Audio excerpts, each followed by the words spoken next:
They said I'd be back within a month. The staff at Blue Ridge Boys Home had seen it all before.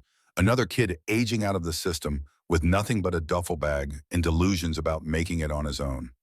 Mrs. Dorothy Patterson, the intake coordinator who had processed my paperwork 4 years earlier when my mother died, handed me a manila folder without meeting my eyes. Inside were photocopied sheets listing homeless shelters in Roanoke, phone numbers for job training programs that never answered, and addresses of churches that serve free meals on alternating weekdays. She wished me luck in that practiced tone people use when they don't actually believe you have any chance of success. I took the folder, thanked her politely, and walked through those iron gates for the last time on a Tuesday morning in late September when the air had that crisp bite signaling summer's definitive end. My name is Ethan Cole. I was 18 years old, officially aged out of Virginia's foster care system, and I owned exactly $347 in crumpled bills stuffed into the front pocket of jeans that had seen better days. The duffel bag slung over my shoulder contained 3 shirts, 2 pairs of pants, a winter jacket with a broken zipper, and a single photograph of a woman I barely remembered. My mother, Jennifer Cole, smiling at the camera with me as a toddler on her hip, back when she still believed good things were possible. The other kids hadn't gathered to say goodbye. There were no tearful farewells, no promises to keep in touch, no hugs or well wishes. The system doesn't breed sentimentality. It breeds survival instinct and the kind of hardness that comes from learning too young that nobody's coming to save you. Marcus Johnson, my roommate for the past 2 years, had left 3 weeks earlier to join the National Guard. He'd gripped my hand the night before his departure, looked me dead in the eye, and said something I couldn't stop thinking about. "You got something I don't," he told me. "You got a brain that works. You got hands that can build things. I got the Army because I got no other options. You got options, you just got to find them." I didn't feel like I had options as I stood at the bus stop on Campbell Avenue, watching the morning traffic flow past like a river that didn't know I existed. I felt like exactly what I was, a kid with no family, no home, no safety net, and a folder full of phone numbers for organizations that were already overwhelmed and underfunded. Another statistic waiting to happen. Another forgotten face in a broken system that chews people up and spits them out without a second thought. The first night, I slept on a bench in Riverside Park. The weather was still relatively mild, and I'd chosen a spot near a streetlight where I felt reasonably safe. I kept my bag close and didn't sleep much, just dozed in and out while watching the city move around me. There's something humbling about becoming invisible. People walked past without a second glance, probably assuming I was just some teenager waiting for friends or killing time before heading home. They had no idea I didn't have a home to go to. Around midnight, a police officer stopped and asked if I was okay. I lied smoothly, said I was waiting for my mom to pick me up from a friend's house. He looked skeptical, but didn't push it. I guess he had bigger problems to deal with than one more homeless kid in a city full of them. By the third day, I'd found work.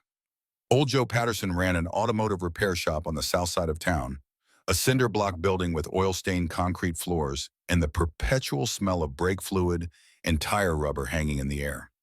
He was 68 years old, a Vietnam veteran with hands like leather and eyes that had seen things he didn't talk about.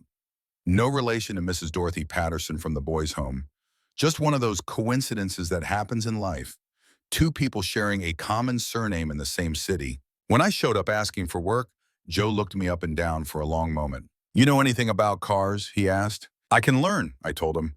"I'll work hard. Cash, under the table, whatever you need. I just need a chance." He hired me on the spot. $10 an hour, paid daily in cash. No questions asked about where I was sleeping or whether I had a permanent address. I started that afternoon, changing oil and rotating tires and learning the difference between a torque wrench and a socket set. Joe didn't waste words, but he wasn't cruel. When he noticed I was washing up in the bathroom sink, he silently handed me a key to the back storage room and told me the couch in there was more comfortable than it looked. That storage room became my home. I'd work from 8 in the morning until 6 at night, then shower at the truck stop 3 blocks away, eat whatever cheap food I could afford from the gas station, and collapse on that ancient couch surrounded by boxes of car parts and old tires. It wasn't much, but it was mine. Nobody could kick me out. Nobody could tell me I was too old for their program or too much trouble or not worth the effort. I'd been living like this for exactly 10 days when the letter arrived. Joe handed it to me on a Thursday morning, forwarded from the boys' home with my name written in unfamiliar handwriting on the front. The return address was Whitman and Associates Law Firm, Harrisonburg, Virginia. I stared at it for a solid minute before opening it, trying to imagine what kind of legal trouble I could possibly be in. I hadn't committed any crimes, didn't owe money, didn't have anything worth suing over. The letter inside was typed on expensive paper, the kind that felt substantial between your fingers. Mr. Cole, it began, I regret to inform you of your grandfather's passing on March 15th, 2024. Mr. Walter James Cole named you sole beneficiary of his estate. This includes a 240-acre property in Page County, known as Cole Family Farm, along with all structures and remaining assets. Please contact our office at your earliest convenience to discuss settlement. I read it 3 times, then I read it again. The words didn't change. My grandfather, Walter James Cole, a man I had never met, whose name I'd heard exactly once in my entire life when my mother had too much to drink and mentioned him in passing. Your grandfather was a stubborn old bastard who chose tobacco over his own daughter. That was all she'd ever said about him. I hadn't even known he was still alive. And now he was dead, and apparently he'd left me a farm. Joe noticed me standing there, frozen, letter in hand.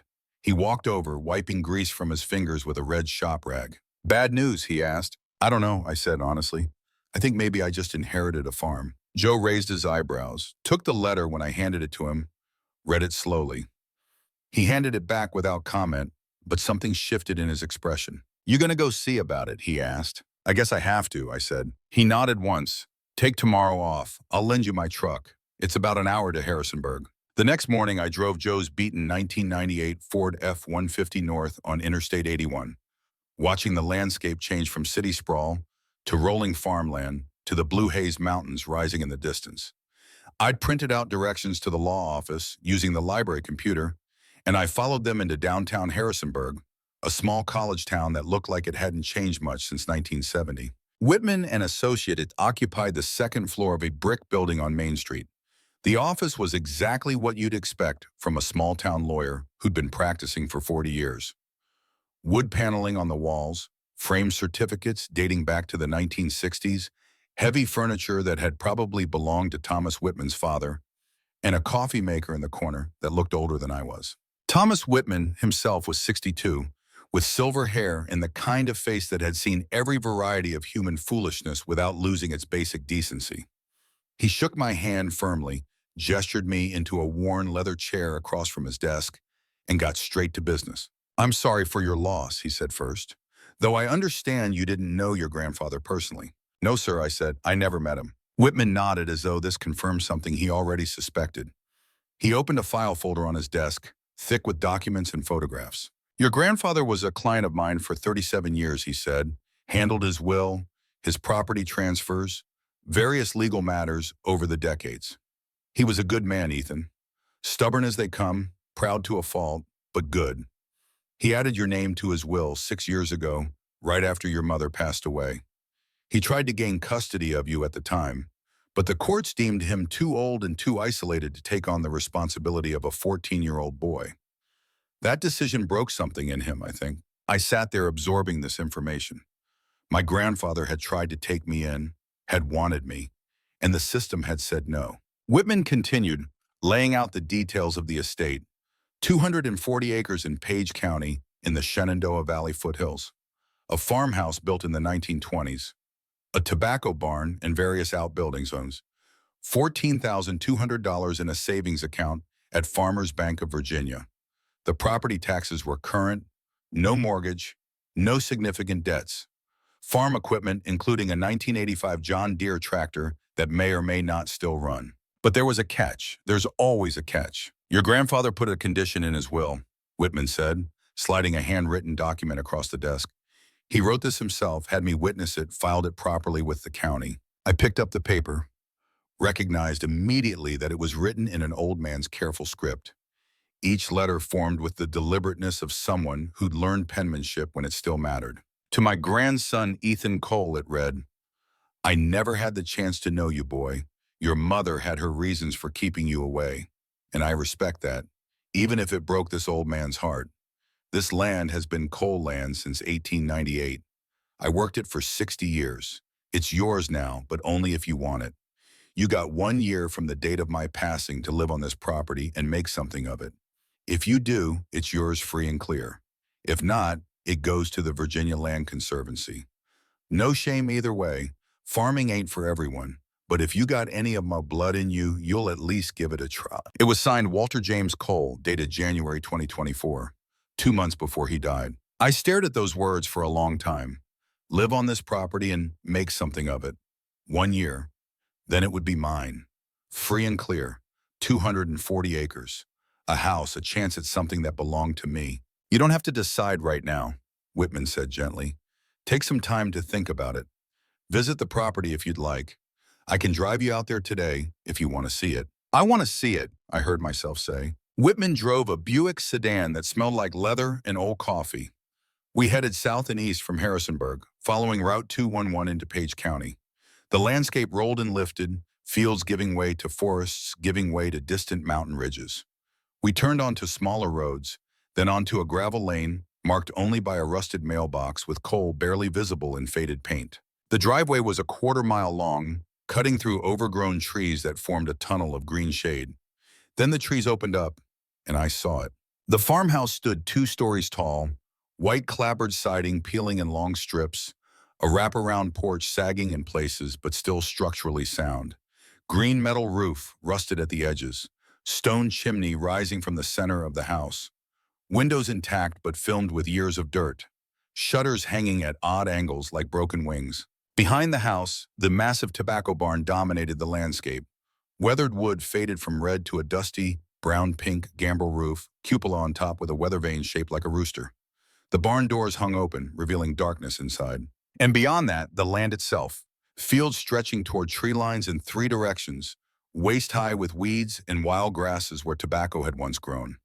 The Blue Ridge Mountains rising in the distance, blue-hazed and eternal. The silence broken only by wind moving through grass and the distant cry of a hawk riding thermals overhead. This is mine, I thought. All of this could be mine. Whitman handed me a keyring, 2 brass keys tarnished with age. The utilities are still on, he said. Estate's been paying for 3 more months. Take your time looking around. I'll wait in the car, give you some privacy. He retreated, understanding somehow that I needed to do this alone. I walked up the porch steps. They creaked under my weight but felt solid enough. The porch boards needed replacing in spots, but the roof overhead seemed intact. There was a swing at one end, chains rusted but the seat still level. I could picture someone sitting there in the evenings, watching the sunlight over those fields, maybe thinking about grandchildren they'd never get to meet. The key turned smoothly in the lock. The front door groaned open, and I stepped into another world. The entry hall was dim, sunlight filtering through dirty windows. Hardwood floors beneath my feet, scuffed and worn but real wood, not linoleum or carpet. The living room opened to my left, furniture covered with white sheets like ghosts of a life that had stopped moving forward. A wood stove in the corner, built-in bookshelves flanking it, still filled with books nobody had bothered to pack away. I moved through the house slowly, my footsteps echoing in the emptiness. The kitchen was frozen in time. Yellow countertops and white cabinets from the 1970s. A table by the window overlooking the back fields. A coffee mug still sitting in the sink, as though Walter had just stepped away and would be back any moment. Upstairs, 3 bedrooms waited. The first was clearly Walter's. Bed made with military precision, corners tucked tight, photographs on the dresser. I picked them up one by one, studying faces I'd never seen. A wedding photo, black and white, a young man in a suit and a beautiful woman in a simple dress. Walter and Caroline, 1957, according to the inscription on the back. Another photo showed a little girl with pigtails, maybe 5 or 6 years old, grinning at the camera. On the back, Jennifer, 1995. My mother as a child. More photos traced her life. Jennifer as a teenager, sullen and beautiful in the way of girls who felt misunderstood by the world. Then the photo that made my breath catch. Jennifer pregnant, maybe 16 years old, standing on the porch of this very house. Spring sunlight illuminated her face. young and scared and defiant. The back read, Jenny, age 16, spring 2005, the year before I was born. I calculated quickly. My mother had been born in 1989, got pregnant at 16 in early 2005, had me later that year when she was still just a kid herself. I was born in late 2005 or early 2006, which made me 18 now in the fall of 2024. The timeline finally made sense, clicking into place like tumblers in a lock. The next photo stopped my heart. An elderly couple with a baby, all three looking at the camera. The back read, Walter, Caroline, and baby Jennifer, 1990. My grandmother holding my mother as an infant, both grandparents smiling with the kind of joy that comes from new life and hope for the future. The next bedroom had been my mother's. Posters on the walls from bands in the early 2000s, faded and curling at the edges. A desk with teenage girl things still scattered across it. A diary, pink and worn, sitting in plain sight. I picked it up, flipped to the last entry. March 2005. My mom's handwriting, young and round. I can't stay here anymore, she'd written. Dad won't even look at me. He's ashamed, I know he is. He keeps talking about family reputation and doing the right thing, and I just can't breathe in this house anymore. Michael won't return my calls. I'm 16 and pregnant and completely alone, and I hate this farm, and I hate this town, and I hate that my own father looks at me like I ruined his life. I'm leaving tonight. I don't know where I'll go, but anywhere is better than here. I closed the diary carefully, set it back on the desk exactly where I'd found it. The third bedroom broke something inside me. It had been prepared as a nursery. A crib stood against one wall, mobile hanging above it with faded stars and moons. A rocking chair sat by the window. The walls were painted pale yellow, gender neutral, hopeful. A changing table held folded blankets that had never been used. On the dresser sat a framed cross-stitch sampler, the kind grandmothers make. Welcome home, baby Cole. They'd prepared this room for me. My grandparents had made this space, bought this furniture, hung these decorations, and waited for a grandson who never came. My mother had run, and Walter and Caroline had been left with an empty nursery and a broken heart. I sat on the floor of that room and let myself feel it all. The weight of 18 years of not knowing these people existed. The knowledge that my grandmother Caroline had died in 2003, still hoping to meet me. The reality that Walter had spent the last 2 decades of his life alone on this farm, keeping it running, maintaining it, holding on to it for a grandson he'd never gotten to know. I don't know how long I sat there. Eventually I heard Whitman calling from downstairs, checking if I was all right. I pulled myself together, wiped my eyes, and went back down. Before leaving, I found them, the journals. They were stacked in Walter's bedroom closet, leather-bound books dating back to 1965. I opened one at random, found myself reading my grandfather's neat handwriting, describing crop rotations and weather patterns and the daily rhythm of farm life. But interspersed with the practical details were entries that revealed the man behind the farmer. Caroline's pregnant, he'd written in 1989. Scared as hell, but happy. Gonna be a father at 53. Thought we were done trying. Doctor says it's a miracle baby. We're calling her Jennifer. Already love her more than life itself. Jennifer's gone from March 2005. Left in the night. Took everything. She's 16, pregnant, and I drove her away with my goddamn pride. Caroline's broken. I'm broken. I don't know how to fix this. Caroline died today, 2003. Never got to meet our grandson. Never got to tell Jennifer we forgave her. I'm alone now. Just me and this land. The entries continued through the years, chronicling Walter's slow slide into isolation, his stubborn determination to keep the farm running even as the tobacco market collapsed, his failing health, his regrets. Found out Jennifer died, he wrote in 2019. Diabetes complications. 5 years ago, and nobody told me until now. Social services says Ethan's in foster care. I tried to get custody, but they said I'm too old, too isolated. System won't let an 82-year-old take in a 14-year-old. Maybe they're right. Maybe I'd fail him too.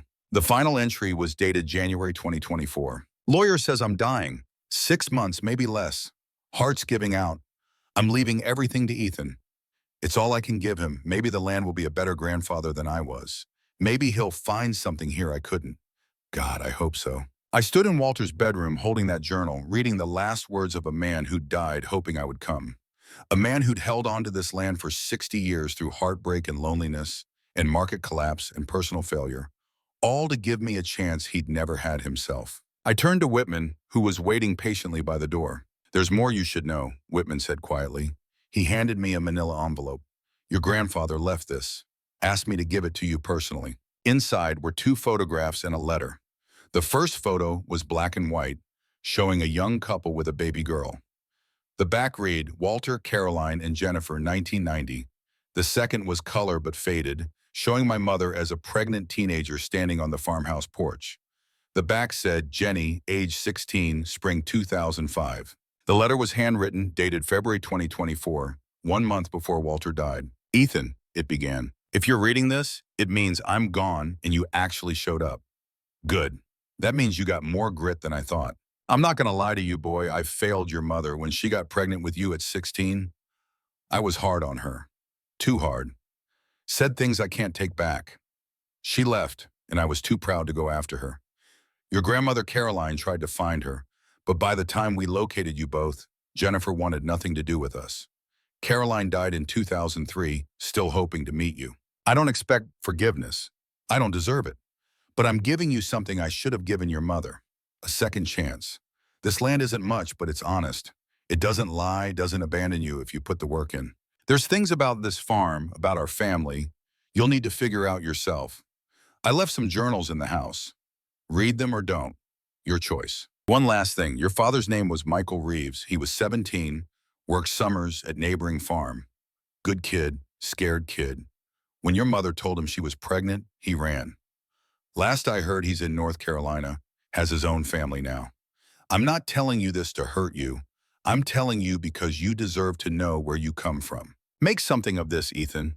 Or don't. But at least you'll know you had the choice. Walter. I stood there on the porch of my grandfather's house, holding a letter from a dead man who'd given me everything he had left, and I couldn't speak for the tightness in my throat. Whitman waited. He was good at waiting. Finally, I found my voice. "I want to keep it," I said. "The farm. I'll do the year. I'll live here, work the land, whatever it takes. This is mine. It's all I've got, and I'm keeping it." Whitman smiled, a genuine expression of relief and satisfaction. "Your grandfather would be glad to hear that," he said. "I'll start the paperwork. You can move in whenever you're ready." "I'm ready now," I said. That night, I drove Joe's truck back to Roanoke, packed my few belongings from the storage room, thanked Joe for everything he'd done, and promised to stay in touch.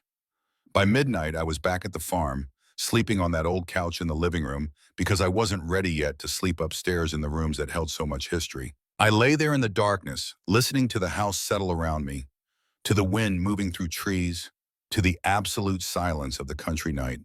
2 weeks ago, I'd been homeless, sleeping on park benches, convinced my life was over before it had really begun. Now I owned 240 acres, a house, a barn, and the legacy of a man I'd never met but who'd believed I was worth believing in. I didn't sleep much that first night. I kept thinking about Walter, about my mother, about the grandfather and grandmother who'd waited in vain for a reunion that never came, about the nursery upstairs with its faded yellow walls and unused crib, about the choice Walter had made to leave me everything rather than sell to developers or let the land go to conservancy. He could have been bitter, could have decided that if he couldn't have his daughter or grandson in life, he didn't owe them anything in death. But instead, he'd spent his final years researching, planning, preparing this place for me, keeping the tractor maintained, keeping the utilities on, making sure that if I came, I'd have a fighting chance. I fell asleep finally as dawn was breaking, exhausted and overwhelmed, and more hopeful than I'd been in 4 years. When I woke, sunlight was streaming through the dirty windows, illuminating dust motes that danced in the air like snow. I got up, walked out onto that sagging porch, and looked at my land. My land. Those two words felt impossible, but they were true. I had 1 year to make something of this place. 1 year to prove I was worth the faith a dead man had placed in me. 1 year to transform from a foster kid with nothing into a farmer with a legacy. I had no idea how to do it. Didn't know the first thing about farming or running property or any of the practical skills I'd need. But I'd learned how to survive on the streets with nothing. Surely I could learn how to survive on 240 acres of land that was mine. The first visitor arrived on my second day. I was in the barn trying to assess what equipment was salvageable and what was junk when I heard a truck pull up the driveway. A man in his late 50s climbed out, weathered face, calloused hands, eyes that had seen their share of hard seasons. A woman about the same age got out of the passenger side, carrying a basket covered with a checkered cloth. "You must be Walter's grandson," the man said, extending his hand. "I'm Hank Morrison. This is my wife, Linda. We're your neighbors, border your property on the west side. Heard you might be coming. Brought some breakfast." I shook his hand, feeling the strength in his grip, the assessment in his gaze. Linda unpacked the basket on the porch. Homemade biscuits, sausage gravy still warm in a thermos, coffee that smelled like heaven. We sat on the porch steps and ate, and Hank and Linda told me about Walter. "He was a good man," Hank said. "Stubborn as a mule, proud as they come, but good. Worked this farm for 60 years from the time he inherited it from his father in 1965. Grew the best tobacco in the county until the market collapsed. After your mother left, after Caroline died, he became more isolated. But he never stopped caring for this place. Never stopped hoping you'd come someday." Hank looked at me directly. "You planning to stay? Work this land?" "I'm planning to try," I said honestly, "but I don't know anything about farming." "Nobody does until they learn," Hank said. "Your granddad started at 18 too. If you're willing to work, I'll teach you what I know. Can't pay you, but I'll trade labor. You help me with my hay harvest next month. I'll help you figure out what to do with your fields." It was the first real offer of help I'd ever received from a stranger with no ulterior motive. I accepted immediately. Over the next week, I started to understand the magnitude of what I'd taken on. The house needed thousands of dollars in repairs. The barn needed work. The fields needed clearing and soil testing and planning. I had $14,000 in the bank, which sounded like a lot until I started pricing out materials and equipment and realizing it wouldn't go far. But I also started to understand what I had. Hank walked the property with me, pointing out assets I hadn't recognized. The spring-fed creek running through 40 acres of forest, perfect for irrigation. The old apple orchard, overgrown but still alive. Trees planted by Walter's father in the 1950s that could produce again with proper pruning. The barn itself, solid bones under the weathered exterior. The house, which needed cosmetic work but had good structure. "You got options here," Hank told me. "Tobacco's dead, but there's other crops. Apples could be your main income if you restore that orchard right. Takes 3 years to get back to full production, but there's money in heritage varieties sold at farmers markets. Organic certification would help. Could do vegetables too, small scale. Maybe get into agritourism eventually. People like visiting working farms." I absorbed all this, trying to imagine a future where this place was productive again, where I was actually making a living from the land. On my 8th day at the farm, I was cleaning out the barn when Hank and I found it. Walter's 1985 John Deere tractor covered with a tarp but meticulously maintained underneath. Hank checked the oil, the fluids, tried the engine. It turned over on the third try, coughing to life with a sound that echoed through the barn. "He kept this thing running," Hank said, genuine surprise in his voice. "Oil change regular, fluids topped off, battery maintained. Ethan, your granddad maintained this tractor right up until he couldn't anymore. He was keeping it ready. For you." Behind the tractor, we found a locked metal cabinet. I used one of Walter's keys to open it. Inside was $8,000 in cash in a manila envelope labeled Emergency Fund for Ethan. There were folders containing property surveys, soil test results from 2022, and something labeled Transition Plan, Tobacco to Sustainable Crops. Inside were detailed notes, diagrams, research Walter had compiled about converting his tobacco operation to apples and other crops. He'd done the groundwork, mapped out possibilities, prepared information for whoever would come after him. There were also letters, dozens of them addressed to Jennifer Cole at various addresses, all returned marked address unknown or no longer at this address. Letters spanning from 2005 to 2018, my grandfather's attempts to reach his daughter, to apologize, to reconnect. All of them unopened, unread, rejected. One more letter sat at the bottom, addressed to Michael Reeves in Chapel Hill, North Carolina. Also returned. Clipped to the folders was a handwritten note. "Ethan, if you want to work this land, start here. Soil's still good, climate's changing, tobacco's dying, but there's other options. Apple orchards, hemp, lavender, Vineyard, maybe. I'm too old to start over. You're not. The extension office at JMU has programs for young farmers. Use them. Use the cash to get started. Don't make my mistakes. Ask for help. W. I sat there in the barn, surrounded by evidence of my grandfather's love and planning, and understood something fundamental. Walter hadn't just left me land. He'd left me a roadmap, a plan, resources. He'd spent his final years researching how to give me a viable future, not just an inheritance. That weekend, I drove into Luray, the closest town. Population 4,800, the kind of place where everybody knows everybody and strangers get noticed. I needed groceries, supplies, to start understanding the community I was now part of. Ruth Ann Wilson owned the general store, a woman in her 70s with sharp eyes and a kind face. She recognized me immediately. "You're Walter's grandson," she said. "Whole town knows you're here. They're wondering if you'll stay or sell to developers." "I'm staying," I said. She smiled. "Good. We need more young people willing to work. Your granddad was good people. Came in here every Friday for 40 years. Same order every time. We missed him when he passed." At the hardware store, I ran into Deputy Frank Tessler, off duty but still carrying himself like a cop. He looked me over with professional assessment. "You're the coal boy," he said. "Just so you know, we've had developers sniffing around that property for years. Your granddad turned them down every time. If you're planning to stay and work it honest, you'll have support. If you're planning something shady, we'll know." "Fair enough," I said. Later at the gas station, I met Pastor David Chen from First Methodist Church. Vietnamese American, maybe 50, with an easy smile and genuine warmth. "Your grandfather attended services for 40 years, he told me. We'd be honored if you came sometime. No pressure. Just know the community's here if you need it." I wasn't religious, but I appreciated the offer. Over those first 2 weeks, I started to understand something important. I wasn't invisible here the way I'd been in the city. People saw me, knew who I was, had opinions about whether I'd succeed or fail. It was uncomfortable and reassuring in equal measure. For the first time in my life, I belonged somewhere specific. I was Walter Cole's grandson. I was the kid who'd inherited the farm. I was part of this place, whether I was ready or not. I was sitting on the porch one evening,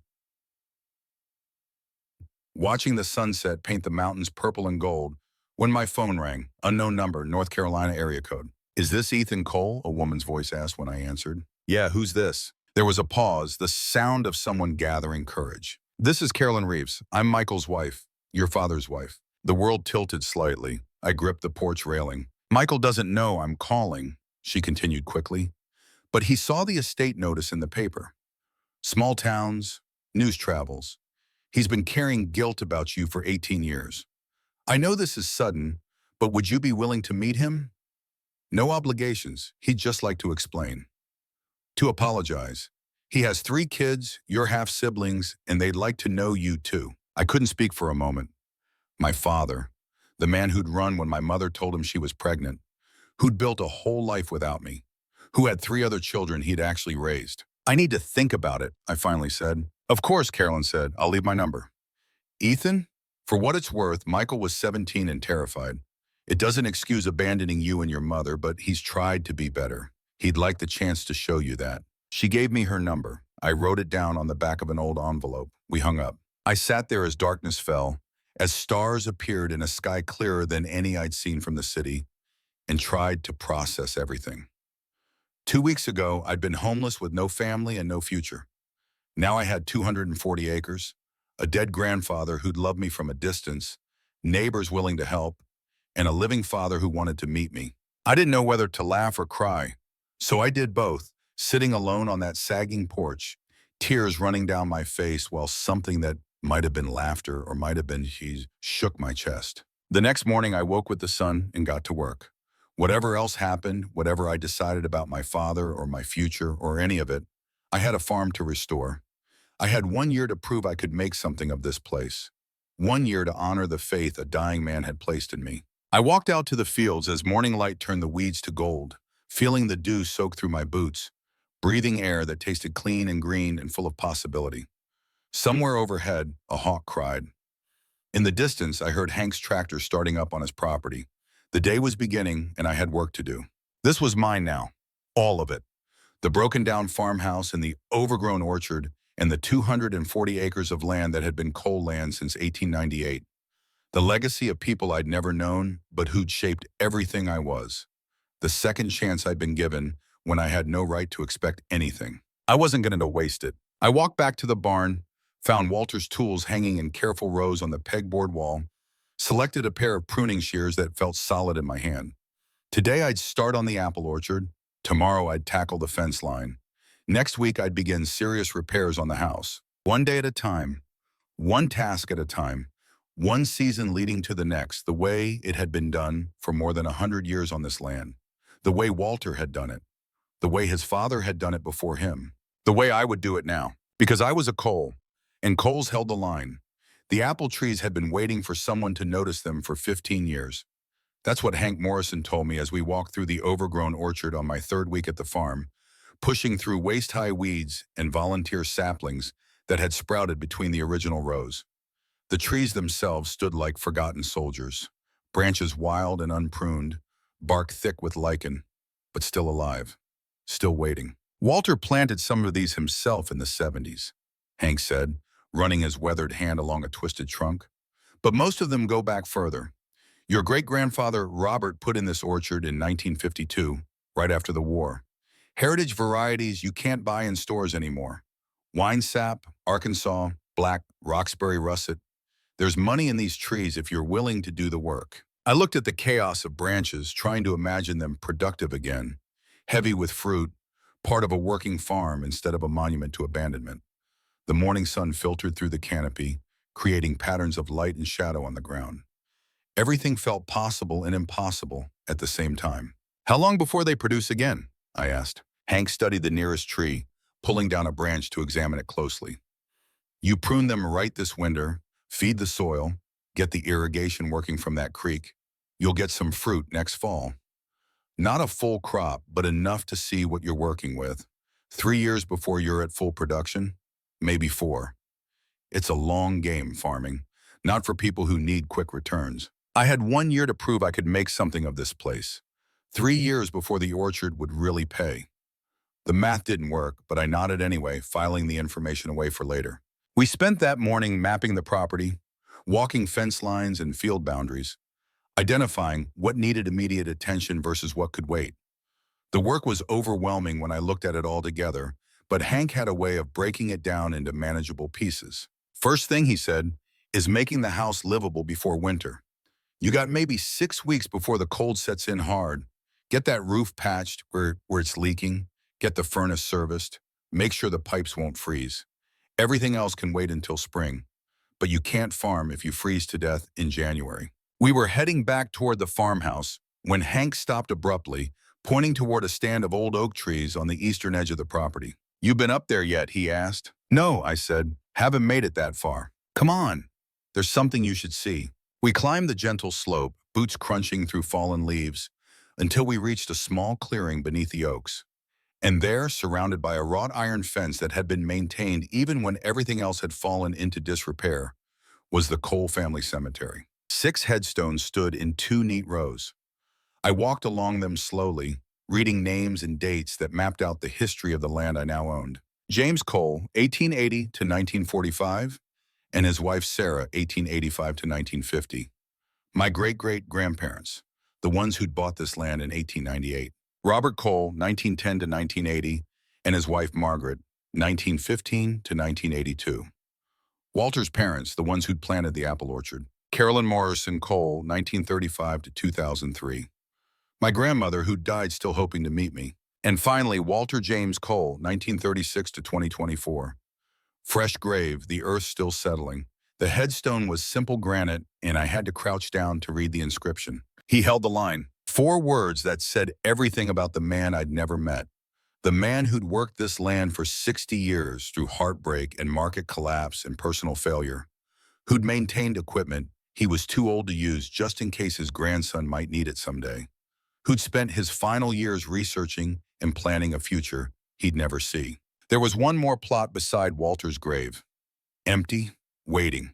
I realized it had probably been intended for my mother, for Jennifer to eventually rest beside her parents. But she was buried somewhere else, in some city cemetery I'd never been able to afford to visit, alone even in death. Hank stood quietly at the edge of the cemetery, giving me space to process. After a while, he cleared his throat gently. Walter came up here every Sunday, he said. Every single Sunday for 20 years after Caroline died. I'd see him walking up this hill, carrying flowers from that wild rose bush by the barn. He never stopped loving her, never stopped hoping his daughter would come home, never stopped believing you'd show up one day. I stood there looking at my grandfather's grave, at the empty plot beside it, at the generations of Coles who'd worked this land and were now part of it in the most literal sense. The weight of it pressed down on me, not oppressive, but grounding. I was connected to something bigger than myself now. Part of a story that had been unfolding for more than a century. The work began in earnest after that. Hank brought his sons over the following weekend, strapping young men in their 20s who treated farm work like it was as natural as breathing.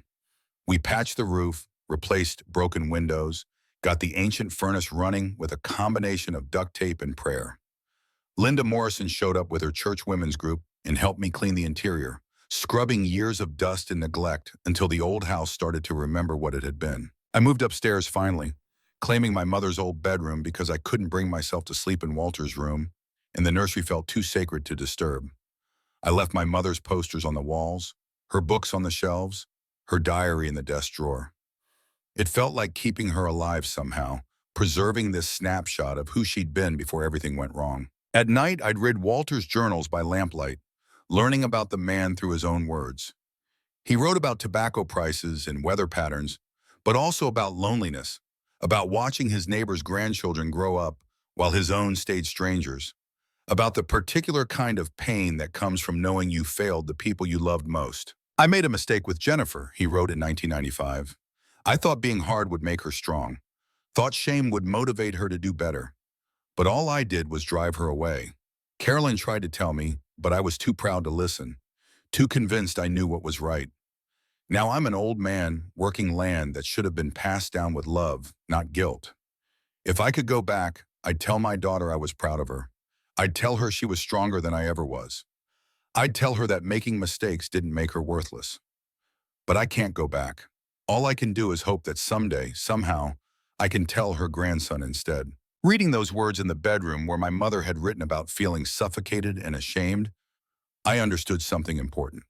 Walter and Jennifer had both been trapped by pride and fear and the inability to ask for forgiveness. They'd both spent decades carrying regrets they never got to resolve. I had a chance to break that cycle, to choose differently, to build something new from the ruins they'd left behind. The phone call from Carolyn Reeves haunted me. My father, Michael, was out there somewhere in North Carolina, wanting to meet me, carrying his own guilt about abandonment. I didn't know what to do with that information. Part of me wanted to ignore it, to pretend he didn't exist, to punish him with the same absence he'd inflicted on my mother and me.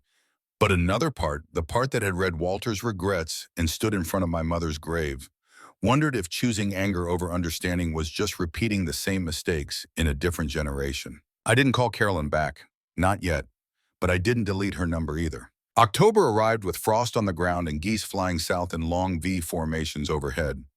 The community college extension office held a beginning farmers workshop that I attended on a Saturday. Feeling completely out of my depth, surrounded by people who'd grown up on farms and knew what three-point hitches and cultivators were without having to look them up. But the instructor, a patient woman named Dr. Sarah Martinez, took time after class to talk with me about my situation. Heritage Apple Orchard, she said thoughtfully when I described the property. That's actually perfect timing. There's a huge market right now for heirloom varieties, especially if you can get organic certification. Takes 3 years to qualify for organic status, but you can market as transitional organic in the meantime.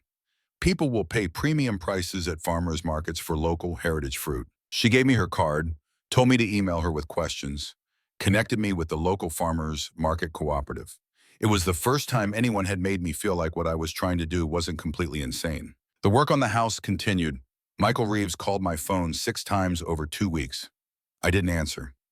Then one Thursday afternoon, I was replacing rotted boards on the front porch when a truck pulled up the driveway.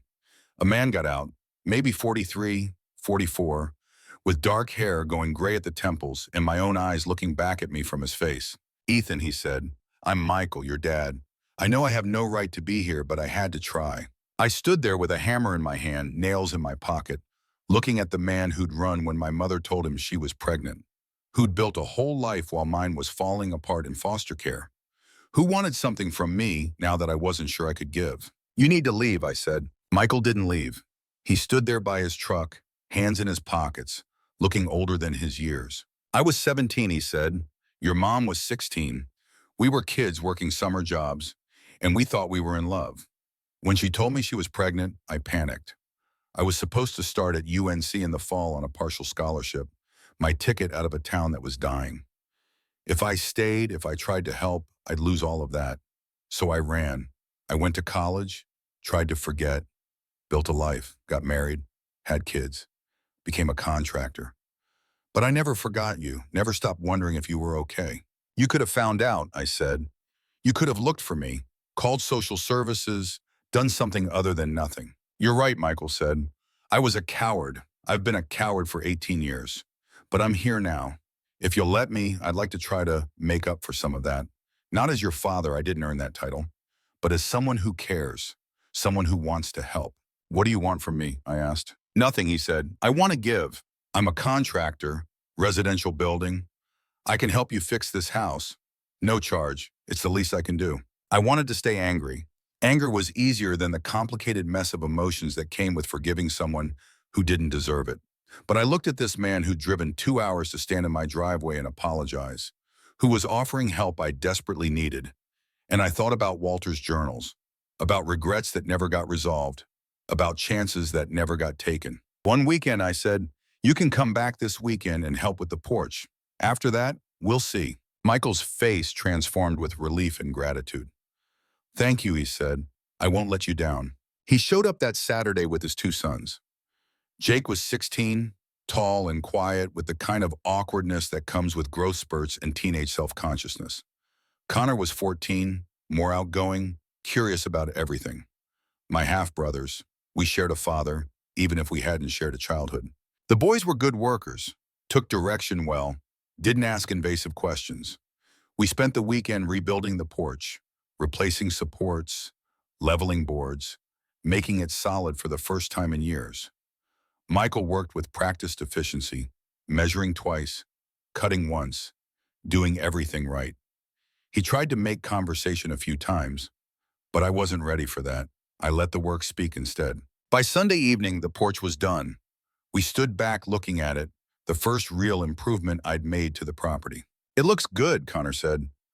"Your house is really cool, like something from an old movie." "Thanks," I said. "Can we come back?" Jake asked suddenly. "Like, if you need more help, we could come back." I looked at these kids who hadn't asked to be born into this complicated situation any more than I had. They seemed genuinely interested, genuinely willing to be part of whatever this was. "Yeah," I said, "you can come back." Michael left with promises to return in a month, to help with winterizing the house, to bring materials for the repairs that needed doing before snow fell. After they drove away, I sat on my newly solid porch and felt something shift inside me. I wasn't ready to call Michael Dad, might never be ready for that, but maybe I could find a way to let him be something. Uncle maybe, friend, someone who mattered in a way that didn't erase the past, but didn't let it define the future either. November came cold and gray. I worked on the orchard every day that weather allowed, learning to prune by trial and error and YouTube videos watched on my phone. Hank checked my work, corrected my mistakes, taught me to recognize the difference between wood that would produce fruit and wood that was just taking up space. "You're getting it," he said one afternoon as we surveyed a row of newly pruned trees. "Your grandfather would be proud of what you're doing here." The words hit harder than I expected. I turned away so Hank wouldn't see the tears that threatened. The financial reality was becoming clearer and grimmer as I tracked expenses in a notebook.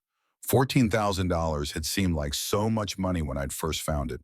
But roof repairs had cost $1,800, new windows $700, furnace service and repair $600, tools and supplies for orchard work $400, food, gas, utilities, incidental expenses, adding up to hundreds or more. By mid-November, I had maybe $8,000 left, and I hadn't even started on the major projects the farm needed. I sat at the kitchen table one night, running the numbers over and over, trying to make them work out differently. They didn't. At my current burn rate, I'd be broke by March, months before the first harvest, with no income and no way to keep going. The developers would get the place after all, just later than they'd expected. I was contemplating this grim future when I heard a sound from the barn. Engine noise, mechanical coughing. I grabbed a flashlight and went to investigate. The barn door stood open. Inside, in the dim wash of my flashlight, I found Hank Morrison working on Walter's old tractor. He had tools spread around him, a trouble light hanging from a hook, grease up to his elbows. "Hank," I said, "what are you doing here?" He looked up, not at all embarrassed to be caught. "Your granddad and I had a deal," he said. "When I was starting out, broke as dirt, he let me use this tractor for 2 seasons until I could afford my own. Never asked for a dime, just said that's what neighbors do. I figured it's time I returned the favor. This old girl's been sitting too long. She needs to run." We worked together until past midnight, cleaning corrosion from battery terminals, changing fluids, checking belts and hoses. When Hank finally turned the key, the engine caught and held, settling into a steady idle that echoed through the barn like a promise. "There," Hank said with satisfaction. "Now you got working equipment. Come spring, you can use this to maintain the orchard, do field work, whatever you need." "I don't know how to thank you," I said. "Don't thank me," he replied. "Just keep this place going. Don't let it become another abandoned farm." That's thanks enough. After Hank left, I sat in the barn listening to the tractor idle, feeling the vibration through the concrete floor. Walter had maintained this machine for me. Hank had restored it for me. The community was investing in my success in ways that went beyond money or contracts. They wanted me to succeed because it meant something to them, because every farm that survived was a small victory against the forces trying to turn rural Virginia into subdivisions and strip malls. I finally shut off the tractor and walked back to the house through November darkness. Stars bright overhead in a sky unpolluted by city lights. The house waited for me, lights glowing in the kitchen window, smoke rising from the chimney where I'd learned to keep a fire going in the old wood stove. My house, my land, my responsibility, and my chance. Thanksgiving approached. Linda Morrison invited me to join their family dinner, but I declined, not ready yet to intrude on someone else's traditions. I'd spend the day alone, I decided. It would be fine. But Thanksgiving morning, I woke to find a basket on my porch. Fresh baked rolls, a container of turkey and stuffing, green beans, mashed potatoes, pumpkin pie. A note from Linda that said simply, "Nobody should be alone on Thanksgiving. Heat and enjoy. We're grateful you're here." I sat at Walter's kitchen table, eating food that kind strangers had prepared for me, and read my grandfather's journal entry from Thanksgiving, 1988. "First Thanksgiving without Jennifer Tira," he'd written. "Carolyn made a full meal anyway. Turkey, stuffing, pies, the whole production. We sat at this table, just the two of us, staring at empty chairs. She cried. I couldn't. Too angry, too proud. God, what I'd give to have them back, to tell Jennifer I'm sorry, to see my grandson. But pride is a prison, and I built the walls myself. I cried then, alone in my grandfather's house, mourning the family that had destroyed itself through stubbornness and fear. Mourning the grandmother I'd never met, and the mother who'd died too young, and the grandfather who'd held this land together through sheer force of will while his heart was breaking. But I also felt something else. Determination. Resolve. I wouldn't end up like Walter, alone and full of regrets. I would build something different here. Something that included people, community, connection. The land was important, but it wasn't everything. It was a tool, a foundation, not a prison. I pulled out my phone and scrolled to Carolyn Reeves' number. Stared at it for a long time. Then I typed a message. "Tell Michael I'm willing to meet. Not ready to call him Dad, but I'm willing to try. Can you all come for Christmas? I'll cook." The response came within minutes. "We'd love that. Thank you for giving us a chance." December brought the first real snow. 4 inches overnight, transforming the farm into something from a postcard. White fields stretching to dark tree lines. The old barn wearing snow like a shawl. I spent the day clearing paths, checking on the orchard, making sure the house stayed warm. Michael returned as promised with Jake and Connor. We spent a weekend insulating the attic, sealing drafts, making sure the pipes wouldn't freeze when the real cold hit. The work went faster with 4 sets of hands, and the boys were opening up more, asking questions about the farm, about my plans, about whether they could help with spring planting. You really want to spend your spring break doing farm work? I asked Connor. Better than sitting at home playing video games, he said with teenage honesty. This place is cool. It feels real, like we're actually building something. Michael caught my eye over his son's head, and I saw the pride there, the gratitude that his kids wanted to be part of this. Maybe that was enough. Maybe we didn't need to figure out what our relationship was called. Maybe we could just build it, the same way we were building this farmhouse back into something functional and strong. The real crisis came in January. I was in town picking up supplies when Deputy Tesler flagged me down outside the hardware store. "Ethan," he said, "thought you should know. Got a call this morning from Shenandoah Development Group. They're asking questions about your property again. Whether you've proved viable occupancy, whether you're meeting the terms of Walter's will." "What does that mean?" I asked. "Means they're looking for an angle," he said. "They want that land bad enough to lawyer up. You make sure your paperwork's in order. Thomas Whitman can help with that. Don't give them an opening." I drove back to the farm with dread sitting heavy in my stomach. Called Whitman that afternoon, explained the situation. He reviewed Walter's will, assured me I was in compliance, but warned me to document everything. Take photos, keep receipts, maintain a journal of improvements and work done. "They're vultures," Whitman said. "They've been circling this property since before Walter died. He turned them down 17 times over the years. They're not used to hearing no." That night, I walked the property in the darkness, flashlight beam cutting through winter air, checking fence lines and buildings. Everything was quiet, peaceful, frozen. But I couldn't shake the feeling that something was coming. Some test I wasn't ready for. The test came 3 days later in the form of fire. I was in town when Hank called, voice urgent. "Ethan, get back here now. There's fire at the barn." I drove faster than I should have on icy roads, heart pounding, mind racing through worst-case scenarios. When I pulled up the driveway, I saw smoke, fire trucks, neighbors gathered in clusters. The barn stood like a wounded animal, flames visible through cracks in the walls, firefighters working to contain it. Hank met me halfway up the drive, grabbed my arm. "They've got it under control," he said. "Structure's gonna survive, but there's damage." "What happened?" I asked. "Fire marshal's investigating," he said. "Looks like electrical. Old wiring finally gave out." I stood there watching my barn burn, watching firefighters pour water into it, watching smoke rise into the gray January sky. Everything Walter had preserved, the workshop where he'd built things with his hands, the equipment I needed for spring, the space I'd planned to restore and use, all of it threatened by fire that came from simple age and neglect. It took 4 hours to fully extinguish the blaze. By then, half the town had shown up. People I barely knew, standing in my yard, offering help, bringing coffee and sandwiches, just being present. Linda Morrison stood next to me as the fire marshal did his inspection. "We'll rebuild it," she said firmly. "That's what community does." The damage assessment came the next day. The barn structure was sound, but the interior was heavily damaged. Walter's workshop, destroyed. Some equipment damaged beyond repair. Cost to restore, minimum $15,000. Insurance? Walter had let the policy lapse 3 years ago, couldn't afford the premiums. I sat in the house that night with my notebook, running numbers that didn't work no matter how I tried to make them fit. I had maybe $6,000 left.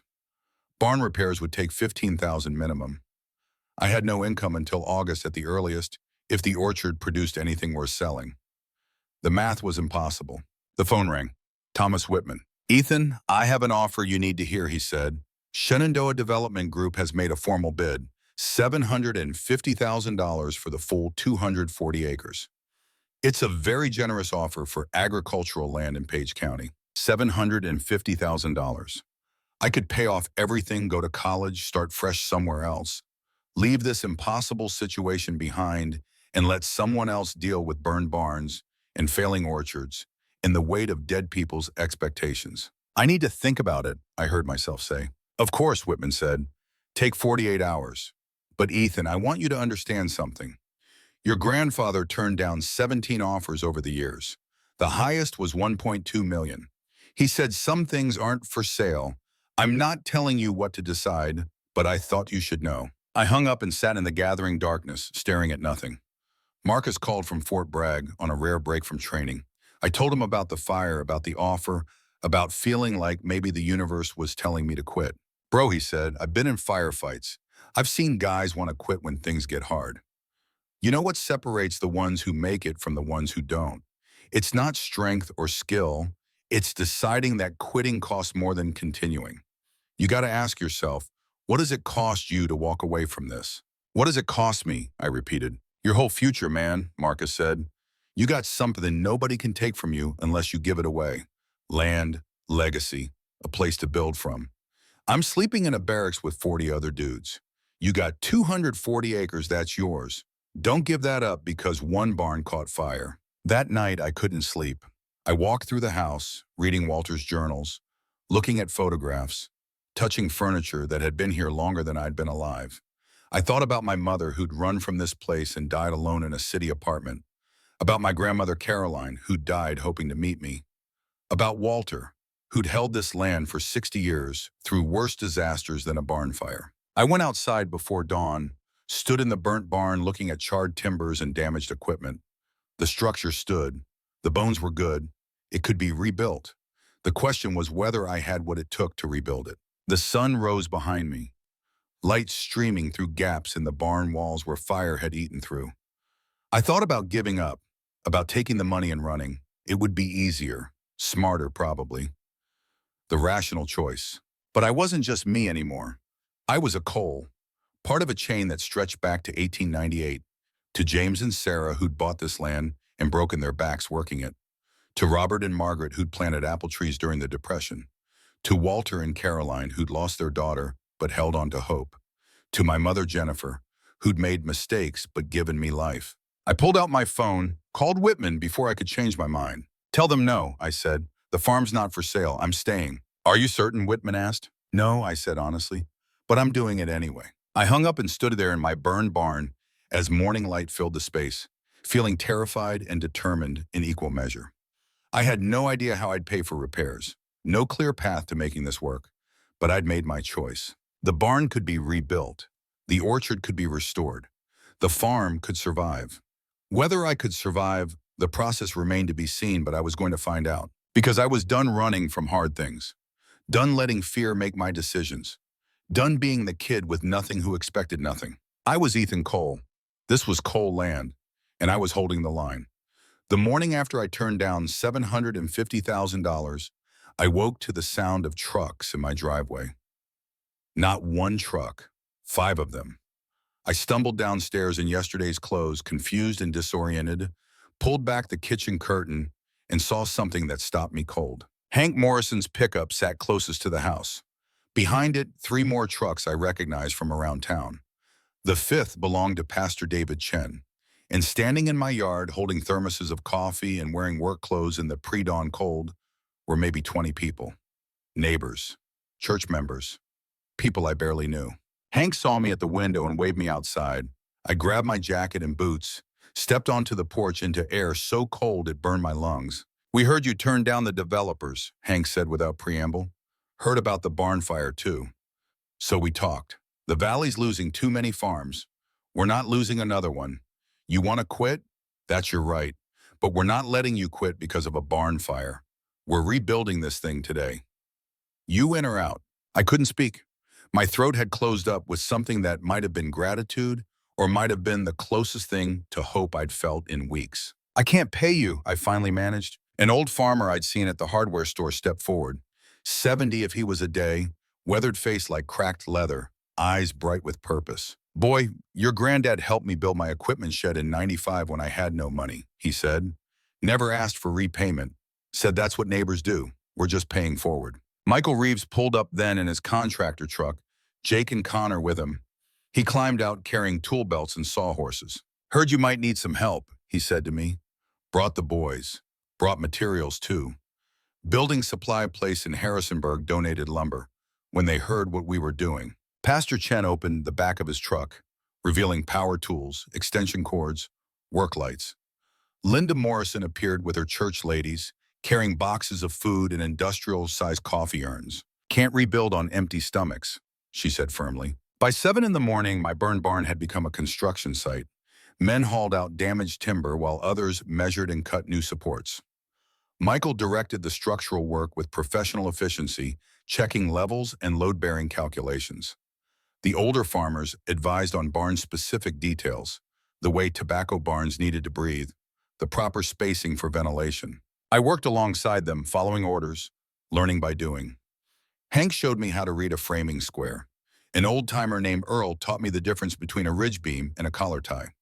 Michael's boys ran supplies, their teenage energy keeping pace with men twice their age. We worked through this day, breaking only for the lunch Linda's crew had prepared. Sandwiches and soup served on folding tables set up in the yard. 20 people eating together, talking about crops and weather and local news. Like this was the most natural thing in the world. I sat on the tailgate of Hank's truck, eating potato soup, watching my community rebuild something I'd thought was lost. Pastor Chen settled next to me, coffee in hand. "This is what church is supposed to be," he said quietly. "Not just Sunday services and prayer meetings. This, showing up, building each other up. Your grandfather understood that. He was here when the Martinez family's house burned in '03, here when the Johnsons lost their dairy herd to disease. He'd have been first in line if someone else needed help." "Did you know him well?" I asked. "Well enough," Chen said. "He was a complicated man, proud, stubborn, carried a lot of guilt about your mother, but he was good people, and he loved this land in a way most folks don't understand anymore. Not as property to exploit, but as a trust to maintain. Something bigger than himself." "Is that why everyone's here?" I asked. "For him?" Chen shook his head. "We're here for you, Ethan. You're one of us now. You chose to stay when leaving would have been easier. That matters." By sunset, the barn's frame was rebuilt. The interior was raw lumber and temporary bracing, but the structure stood sound. Tomorrow they'd return to finish roofing and siding, to restore what fire had taken. Tonight we stood in the cold watching darkness fall, exhausted and satisfied. Hank clapped me on the shoulder. "Your granddad would be proud," he said. After everyone left, I walked through the partially rebuilt barn, running my hands over new wood that still smelled like sawdust and possibility. The workshop area was gone, would need to be completely reimagined. But the barn would survive, would be stronger than before, actually, with modern techniques reinforcing the original structure. I'd made the right choice. Turning down that money, committing to this impossible project, it was right. I felt it in my bones. The work continued through the week. Every evening after people finished their own jobs, they'd show up at my place. An hour here, 2 hours there, progress measured in boards nailed and walls raised. By Friday, the barn had a roof again. By Sunday, siding covered the exterior. Monday night, we hung new doors that swung smooth on oiled hinges. The final cost, after donated materials and volunteer labor, came to $3,200. Money I barely had but could scrape together from what remained of Walter's emergency fund. A miracle compared to the $15,000 it should have cost. Michael stayed late that final night, helping me organize tools in the restored barn. We worked in comfortable silence for a while before he spoke. "You're doing something important here," he said, "building something that lasts. I spent 20 years building houses for other people. Nice houses, good work, but nothing that really mattered. This matters." "Why didn't you come looking for me?" I asked. The question that had been sitting between us for weeks. "Before Mom died, when I was in foster care. You knew I existed. Why didn't you try?" Michael set down the wrench he'd been holding, sat on a hay bale, and looked at me with eyes full of old pain. "Cowardice," he said simply. "I told myself you were better off without me. That showing up would just complicate your life. That your mom probably had a new guy, a new family, that I'd be an unwelcome reminder of her past. But the truth is I was scared. Scared of being a father, scared of responsibility, scared of facing what I'd run from. So I built a different life and pretended you didn't exist. It's the thing I'm most ashamed of." He looked down at his hands, scarred from years of construction work. "When Carolyn and I had Jake, I held him and realized what I'd thrown away," he continued. "I had a son out there I'd never met, never held, never got to know. I tried to find you then, but your mom had moved. The trail was cold. By the time I tracked down that you were in foster care, I convinced myself it was too late, that showing up would just hurt you more." "Is it too late?" I asked. Michael met my eyes. "I don't know, is it?" I thought about Walter and Jennifer, about chances not taken and apologies never made, about graves in a cemetery where people rested with words unsaid. I'm not calling you Dad, I said. Not yet, maybe not ever. But you're here now. You're helping. That counts for something. That's more than I deserve, Michael said quietly. Probably, I agreed. But I'm not doing this for you. I'm doing it because I don't want to end up like my grandfather, alone and full of regrets. We finished organizing the barn in silence, but it felt different now, like something had shifted. Some understanding reached that didn't need more words. February came with ice storms and frozen ground. The orchard waited, branches bare against gray skies, dormant but not dead. I spent the short daylight hours pruning, learning to see the tree's structure beneath the chaos of growth. Each cut was a decision, a commitment to a future I couldn't yet see. This branch would bear fruit in August. This one was dead wood, taking resources from productive growth. Hank checked my work, nodding approval. You're getting it, he said. Takes most people years to develop an eye for this. You're learning fast. Don't have years, I said. The financial pressure was constant now. I tracked every dollar in my notebook, watched my reserves dwindle despite desperate economizing. 6,000 became 4,000, became 2,200. I ate rice and beans, cut my own hair, drove only when absolutely necessary. The extension office helped me apply for beginning farmer grants. Small amounts, 1,500 here, 2,000 there, earmarked for specific improvements. I filled out applications until my hand cramped, swallowing pride to ask for help I desperately needed. Dr. Martinez from the community college became a regular visitor, helping me develop a business plan for the orchard. We mapped out 3-year projections, market analysis, production estimates. On paper, it looked almost viable. Almost. You need to think beyond just selling apples, she said one afternoon as we sat at Walter's kitchen table. Value-added products. Apple butter, cider, dried apples, agritourism, farm dinners. You have a beautiful property and a compelling story. People will pay for experiences, not just produce. I don't know anything about that stuff, I said. So learn, she replied. You didn't know anything about pruning fruit trees 6 weeks ago either. She was right. I'd been so focused on basic survival that I hadn't thought strategically about income streams. The orchard was important, but it couldn't be everything. That night, I researched value-added agriculture on the library computer, found examples of small farms that had survived by diversifying, by creating multiple modest income sources instead of relying on one big crop. Picked apples sold at farmers markets, seconds made into cider at a local pressing facility. Wormy fruit turned into apple butter, farm tours for school groups, harvest festivals. It was possible. Difficult, requiring skills and knowledge I didn't have, but possible. March brought the first hints of spring. Crocuses pushed through half-frozen ground. The apple trees budded, tiny points of green against dark bark. Life returning, right on schedule, indifferent to my financial crisis or existential doubts. I was in the orchard when Marcus called, back from deployment, stationed at Fort Lee now, close enough to visit on weekends. I'm coming up Friday, he said, bringing some Army buddies. Heard you need help with fence line repairs. You don't have to do that, I said. Man, I just spent 8 months in a desert getting shot at, Marcus replied. Fixing fences in Virginia sounds like a vacation. Besides, I want to see what you've built. They arrived Friday evening, 4 young soldiers in civilian clothes, Marcus and 3 guys from his unit. They worked all weekend, replacing rotted fence posts, stringing new wire, clearing brush from property lines. The camaraderie reminded me of the barn raising, that sense of shared purpose that made hard work feel meaningful. Saturday night, we sat around a fire pit in the yard, drinking beer and telling stories. One of Marcus's buddies, a farm kid from Iowa named Tyler, walked the orchard with me at dusk. This is good land, he said, professional assessment in his voice. My family's got orchards back home. You're doing it right. Give it 3 years, you'll have something special here. 3 years is a long time, I said. Tyler shrugged. Farming's always about waiting. You plant, you tend, you wait. Then harvest comes and you do it all again. People who can't handle that don't last. What made you join the Army instead of staying on your family farm, I asked. Wanted to see if I could do something else, he said. Prove I wasn't just a farm kid. But you know what I learned? There's honor in working land, in building something that outlasts you. I'll probably go home after my enlistment, take over the family operation. Not because I have to, because I want to.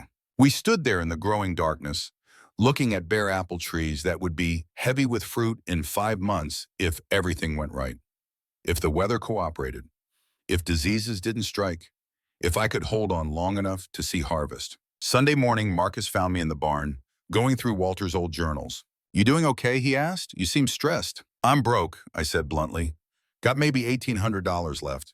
No income until August, and that's optimistic. Can't afford to hire help. Can't afford equipment I need." Starting to wonder if I made a huge mistake. Marcus sat down across from me. "You remember what you told me when I was freaking out before deployment? When I was convinced I was going to get killed or screw up and get someone else killed? I told you that fear was normal," I said. "That everyone feels it. That courage isn't not being scared, it's doing it anyway." "Exactly," Marcus said. "So take your own advice. You're scared, that's normal. This is hard and uncertain, and you might fail. But you're doing it anyway, that's what matters." He stood up, headed toward the door, then turned back. "Also, you're not alone," he said. "You got a whole community investing in your success. Don't forget that when things get dark." After they left Sunday afternoon, I sat on the porch watching the sun set over my land. 240 acres of possibility and responsibility. 6 months into my year of proving I could make something of this place, and I was barely holding on. But I was holding on. That counted for something. April exploded with growth. The orchard bloomed, clouds of white and pink flowers transforming bare branches into something beautiful enough to make you believe in hope. Bees appeared from somewhere, doing the work of pollination that would become fruit if I'd done everything right. I started the first of my vegetable gardens, small plot beside the house where I planted tomatoes and peppers and squash. Partly for food, partly to learn if I could grow anything besides apples. Hank's wife Linda taught me about companion planting, about marigolds deterring pests, and beans fixing nitrogen in soil. The farmer's market opened in early May. I didn't have produce to sell yet, but I walked through anyway, studying other vendors, learning about pricing and presentation and customer interaction.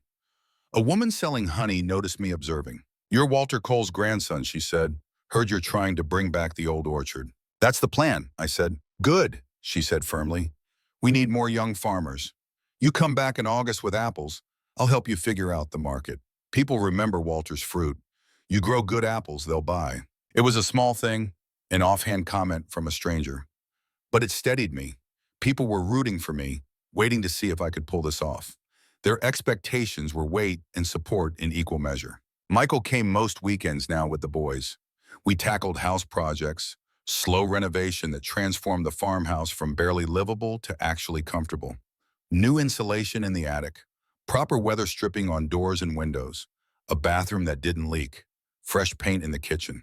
The relationship between us stayed undefined, somewhere between stranger and family. He didn't push for more, seemed content to earn trust through action rather than words. Jake and Connor, though, they'd fully adopted me as their older brother. They texted me pictures of homework problems, asked advice about girls, made plans to come help with harvest in the fall. One Saturday in late May, Connor found the nursery upstairs. He stood in the doorway looking at the faded yellow walls, the unused crib. "What's this room?" he asked. Michael appeared behind him, saw what Connor had found, and his face went pale. "This was supposed to be for me," I said. "My grandparents made this room when my mom was pregnant, but she left before I was born, and they never got to use it." Connor was quiet for a moment, processing. "That's really sad," he said finally. "Yeah," I agreed, "it is. You should make it into something else," Connor said with teenage practicality. "Like a guest room or an office or something. Keeping it like this is just sin." He was right. The room was a shrine to lost possibilities, to a future that never happened. Preserving it didn't honor anyone, it just kept old wounds open. "Help me," I said. "Let's turn it into something useful." We spent the afternoon cleaning out the nursery, packed away the crib, and changing table carefully, storing them in the attic in case someone might need them someday. Painted the walls a neutral gray. By evening, it was just another empty room, ready to become whatever I needed it to be. Michael found me there after Connor had gone downstairs. "Thank you," he said quietly. "For what?" "For letting me help with that. For letting my kids be part of this. They talk about you all the time, about the farm, about feeling like they're part of something that matters." "They are," I said. "So am I," Michael asked. "Part of this?" I looked at this man who'd abandoned me before I was born, who was trying now in his 40s to be something he'd failed to be at 17. Who showed up every weekend without fail, who'd taught me how to frame a wall and wire an outlet and fix plumbing, who'd given me two half-brothers I was coming to care about. Yeah, I said, you are. It wasn't forgiveness, exactly. Maybe it was something better. Acceptance. Moving forward without forgetting the past but refusing to be trapped by it. June brought heat and the real work of maintaining an orchard, thinning fruit so trees didn't overbear, monitoring for disease and pests, hand-weeding around trees because I couldn't afford herbicides and didn't want to use them anyway if I was pursuing organic certification. I worked from sunup to sundown, fell into bed exhausted, woke and did it again. My hands developed calluses. My back muscles got used to constant bending and lifting. I got leaner, harder, more comfortable in my body than I'd ever been. The apples were coming. I could see them developing, green and small but growing. If weather held, if disease didn't strike, if I did everything right, I'd have fruit in August. Maybe 10,000 pounds if Hank's estimates were accurate, enough to make a start. But I needed help with harvest. Couldn't pick that much fruit alone. Couldn't afford to hire pickers. The mathematics of it kept me up at night, trying to solve a problem that seemed unsolvable. I was sitting on the porch one evening worrying about this when Pastor Chen's car pulled up. He climbed out with a younger woman I didn't recognize. Ethan, he said, this is my daughter Sarah. She's moving back from Richmond, going to be working at the county library. Heard you might need some help this summer. Sarah Brennan was 26, dark hair pulled back in a ponytail, eyes that assessed everything with sharp intelligence. She extended her hand with a firm grip. Dad says you're trying to save a family farm, she said. I'm between jobs for 6 weeks before the library position starts. Figured I could volunteer. I don't know anything about farming, but I can learn. I can't pay you, I said. Good thing I'm volunteering then, she replied with a slight smile. She started the next day, showing up at 7 in the morning ready to work. I put her on weeding duty initially, figuring it was simple enough. She attacked it with systematic efficiency, working her way down rows, asking questions about why we did things certain ways, offering suggestions that showed she was actually thinking about the work. Over lunch, she asked about my plans for selling the apples. Farmers market mostly, I said. Maybe wholesale some to a cidery if I have enough volume. Have you thought about your story, she asked. What story? Your story, she repeated. Foster kid inherits grandfather's farm, learns to work the land, restores historic orchard. That's compelling. People don't just buy apples, they buy stories. They buy connection to something real. I'd never thought about it that way. To me, this was just survival. But Sarah saw it as something marketable, something people might actually care about. You should have a website, she said. Social media, document the harvest, let people follow along. Build interest before apples are even ready. I don't know how to do any of that, I said. I do, she replied. Let me help. Within a week, Sarah had built a basic website for Cole Family Farm. She taught me how to post updates on social media, how to take photos that told the story of the work. She wrote copy about heritage apple varieties and sustainable farming and family legacy that made what I was doing sound noble instead of desperate.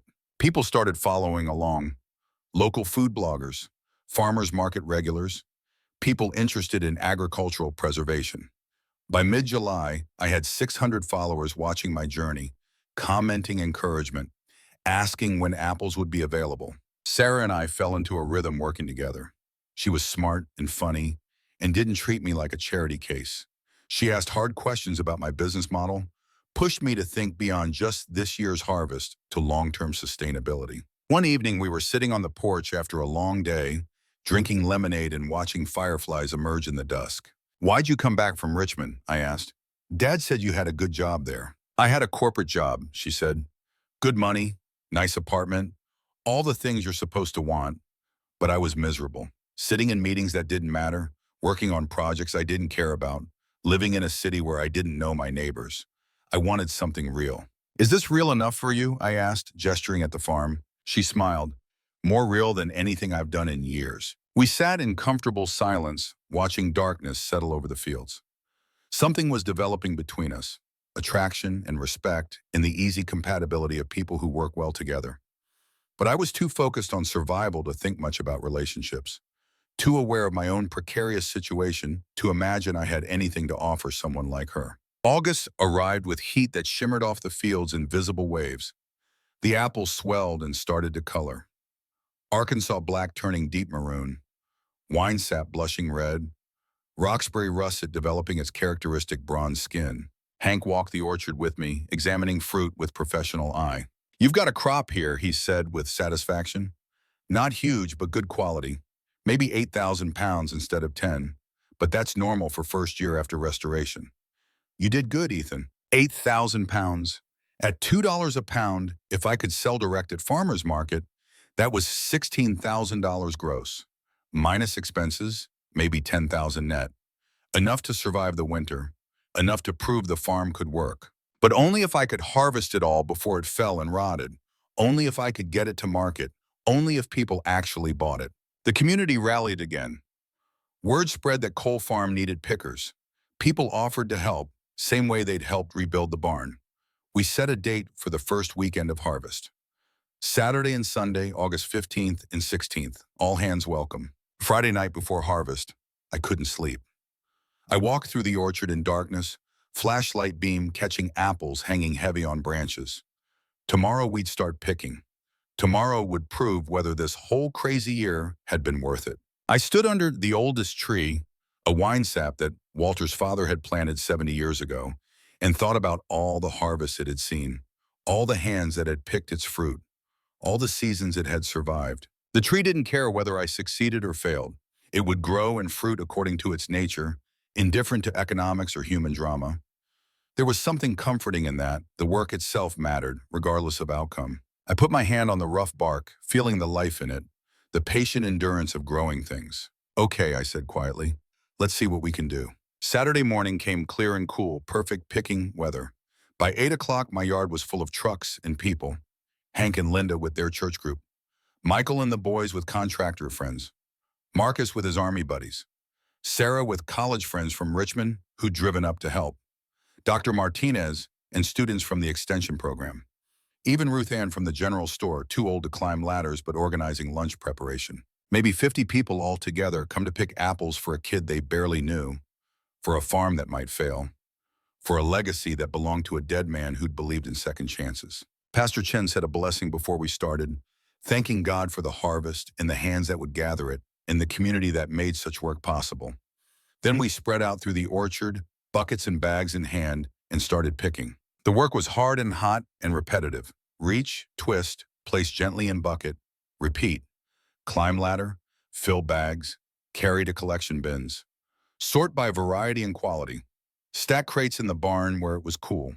But it was also joyful. People talking and laughing, kids running between trees, someone's radio playing country music, the satisfaction of buckets filling with beautiful fruit. This was harvest, the whole point of farming, the reward for months of work and worry. By sunset Saturday, we'd picked 4,000 pounds, sorted, crated, ready for market. Sunday, we picked another 3,500, working until dark to get everything before weather changed or fruit fell. 7,500 pounds total. Not the 8,000 Hank had estimated, but more than enough, more than I'd dared to hope. As the last truck pulled away Sunday night, I stood in the barn surrounded by crates of apples. The smell of them filled the space, sweet and complex, the smell of possibility made real. Sarah found me there, leaning against a support beam, too tired to move. "You did it," she said. "You actually pulled it off." "We did it," I corrected. "All of us." She smiled. "Fair enough. So what's next?" I looked at the apples, thought about farmers markets and customers in selling this harvest, thought about winter ahead and next year's crop and the long, slow work of building something sustainable. "Next, we find out if anyone wants to buy what we grew," I said. "That's the real test." "They will," Sarah said with quiet confidence.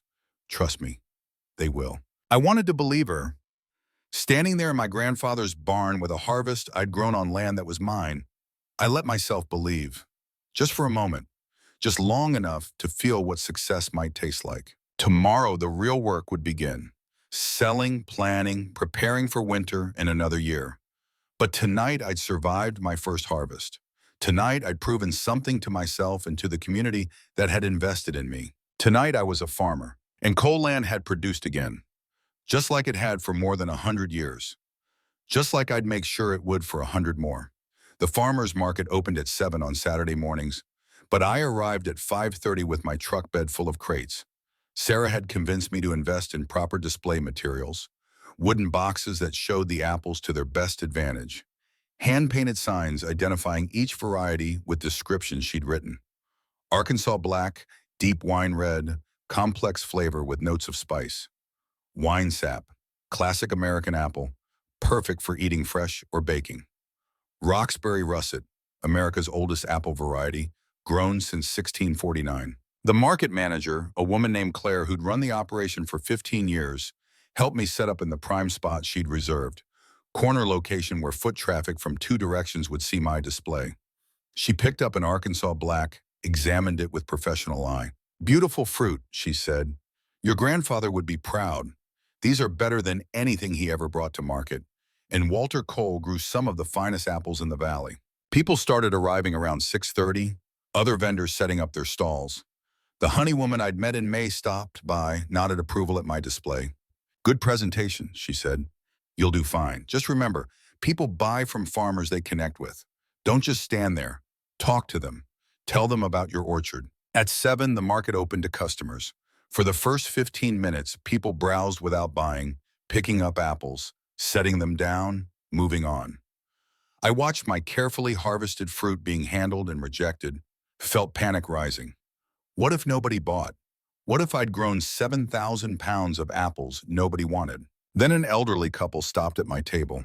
The woman picked up a Roxbury Russet, studied it with recognition in her eyes. I haven't seen these in 40 years, she said to her husband. My grandmother had a tree. The apples were ugly as sin, but tasted like heaven. These are from trees planted in 1952, I said, finding my voice. Heritage varieties you can't buy in grocery stores. The woman looked at me directly. You're Walter Cole's grandson. I heard you were trying to bring back the old orchard. Yes, ma'am, I said. She handed her husband the apple. We're buying a peck, she said firmly. If they're half as good as I remember, we'll be back for more. They bought 10 pounds, paid cash, and the sale broke something open. Other customers approached, drawn by the transaction, by the story, by apples they recognized from childhood or had never seen before. A young mother with 2 kids bought wine saps for baking.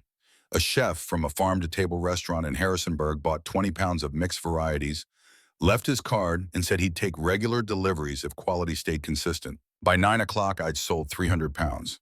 By 11, 600. People kept coming, drawn by word of mouth, by Sarah's social media posts that had built anticipation, by the simple fact of good fruit sold by someone who could explain where it came from and how it was grown. Sarah appeared around noon with sandwiches and cold water. She'd been working the crowd, talking to customers, taking photos, posting updates that brought more people to my stall. You're doing amazing, she said. Claire told me you have outsold every other produce vendor here. People are excited about this. I looked at my depleted crates, at the line of customers still waiting, at money in my cash box that represented months of work finally paying off. This was real. People wanted what I'd grown, would pay premium prices for it. By 2 o'clock when the market closed, I'd sold 950 pounds. At an average of $250 per pound, I'd made almost $2,400 in 7 hours. More money than I'd ever made in a single day in my life. Claire came by as I was packing up. You'll be here next week, she asked. Every week until apples run out, I said. Good, she said. People are already asking. You've got something special here. Don't waste it. That night, I sat at Walter's kitchen table counting money. Real bills, earned through honest work, the result of seeds planted 70 years ago, intended by 3 generations of Coles. I thought about my grandfather bringing apples to the same market, making sales, coming home to count his earnings just like this. The phone rang. Thomas Whitman. Ethan, he said, wanted to give you a heads up.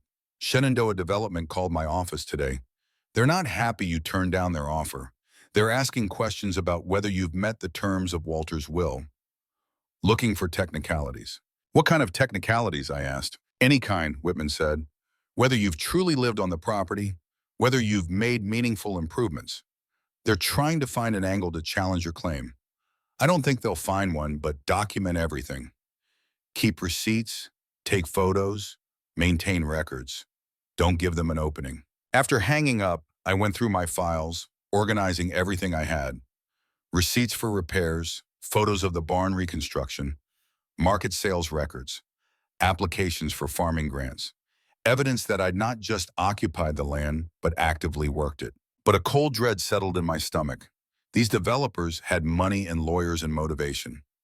I had a year-old claim to property they wanted badly enough to keep fighting for. One mistake, one technicality, and I could lose everything I'd built. The market sales continued through August. Every Saturday, I'd arrive early, set up, and sell out by early afternoon. Word spread beyond the local market. The Washington Post ran a feature about heritage apple preservation that mentioned my orchard. Food bloggers visited, wrote about the farm, posted photos that reached thousands of people. By late August, I'd sold 5,500 pounds at market, another 2,000 to the restaurant chef, who'd become a regular wholesale customer. I'd made just over $18,000, more money than I'd ever had at once. After expenses, I had $12,000 in the bank, enough to survive winter, enough to invest in next year. But the success brought pressure.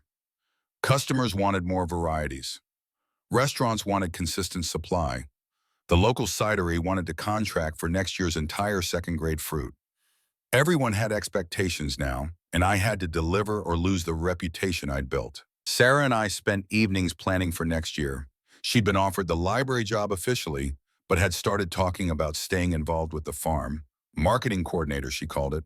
Building the brand, managing social media, developing agritourism opportunities. We were sitting on the porch one evening in early September, reviewing plans, when she asked the question that had been hanging between us for weeks. "What are we doing here, Ethan?" I looked at her, this smart, capable woman who'd appeared in my life at exactly the right moment, who'd believed in what I was building before there was evidence it would work. "I don't know," I said honestly. "I'm trying to save a farm. You are helping me do that. Beyond that, I haven't thought much about it." "Maybe you should," she said quietly. "Think about it, I mean." The next morning, Michael called, his voice tight with something I couldn't identify. "Can you come to Chapel Hill?" he asked. "There's someone who wants to meet you, someone important." "Who?" "Your grandmother," he said. "My mother. She's in hospice. Stage 4 cancer. She doesn't have long, and she wants to meet you before she goes." I'd never thought about Michael's parents, about having another set of grandparents I'd never met. But of course they existed, a whole family I knew nothing about. "When?" I asked. "This weekend if you can," Michael said. "She's asking for you specifically. Says she needs to apologize." I drove to Chapel Hill on Saturday, leaving the market to Sarah, who'd learned enough to manage sales alone. Michael met me at a hospice facility, a peaceful building designed to make dying as comfortable as possible. We walked together down carpeted hallways that smelled like flowers and antiseptic. His mother, Margaret Reeves, was 71 but looked older, cancer having stolen weight and vitality. She lay in bed surrounded by photos of grandchildren she'd gotten to know, children whose lives she'd been part of. When she saw me, tears filled her eyes. "Ethan," she said, voice weak but clear, "thank you for coming." Michael excused himself, left us alone. I sat in the chair beside her bed, not knowing what to say. "I owe you an apology," Margaret said. "When Jennifer Cole came to our door 19 years ago, pregnant and desperate, I turned her away. She was 16, scared, looking for Michael. I told her he was at college, that she needed to leave him alone, that she was trying to trap him. I gave her $200 and told her to take care of it. I didn't mean abortion exactly, but I did not mean it either." She paused, gathering strength. The timeline clicked in my mind. Spring 2005. My mother, 16 and pregnant with me, going to Michael's parents for help. "I was protecting my son," Margaret continued. "Or so I told myself. Michael had a scholarship, a future at UNC. Your mother was a poor girl from the mountains who'd gotten pregnant at 16. I thought she'd ruin his life, so I turned her away with $200 in shame. I ruined her life instead.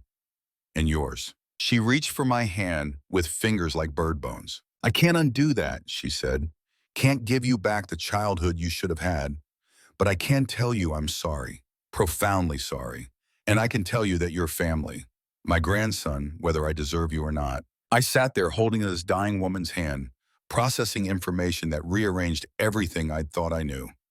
My mother had come here, had asked for help, had been turned away with $200 and the implicit message that her pregnancy was a problem to be eliminated. "Did Michael know," I asked, "that she came?" "Not until years later," Margaret said. "I never told him. By the time he found out, he was married to Carolyn, had Jake. The damage was done.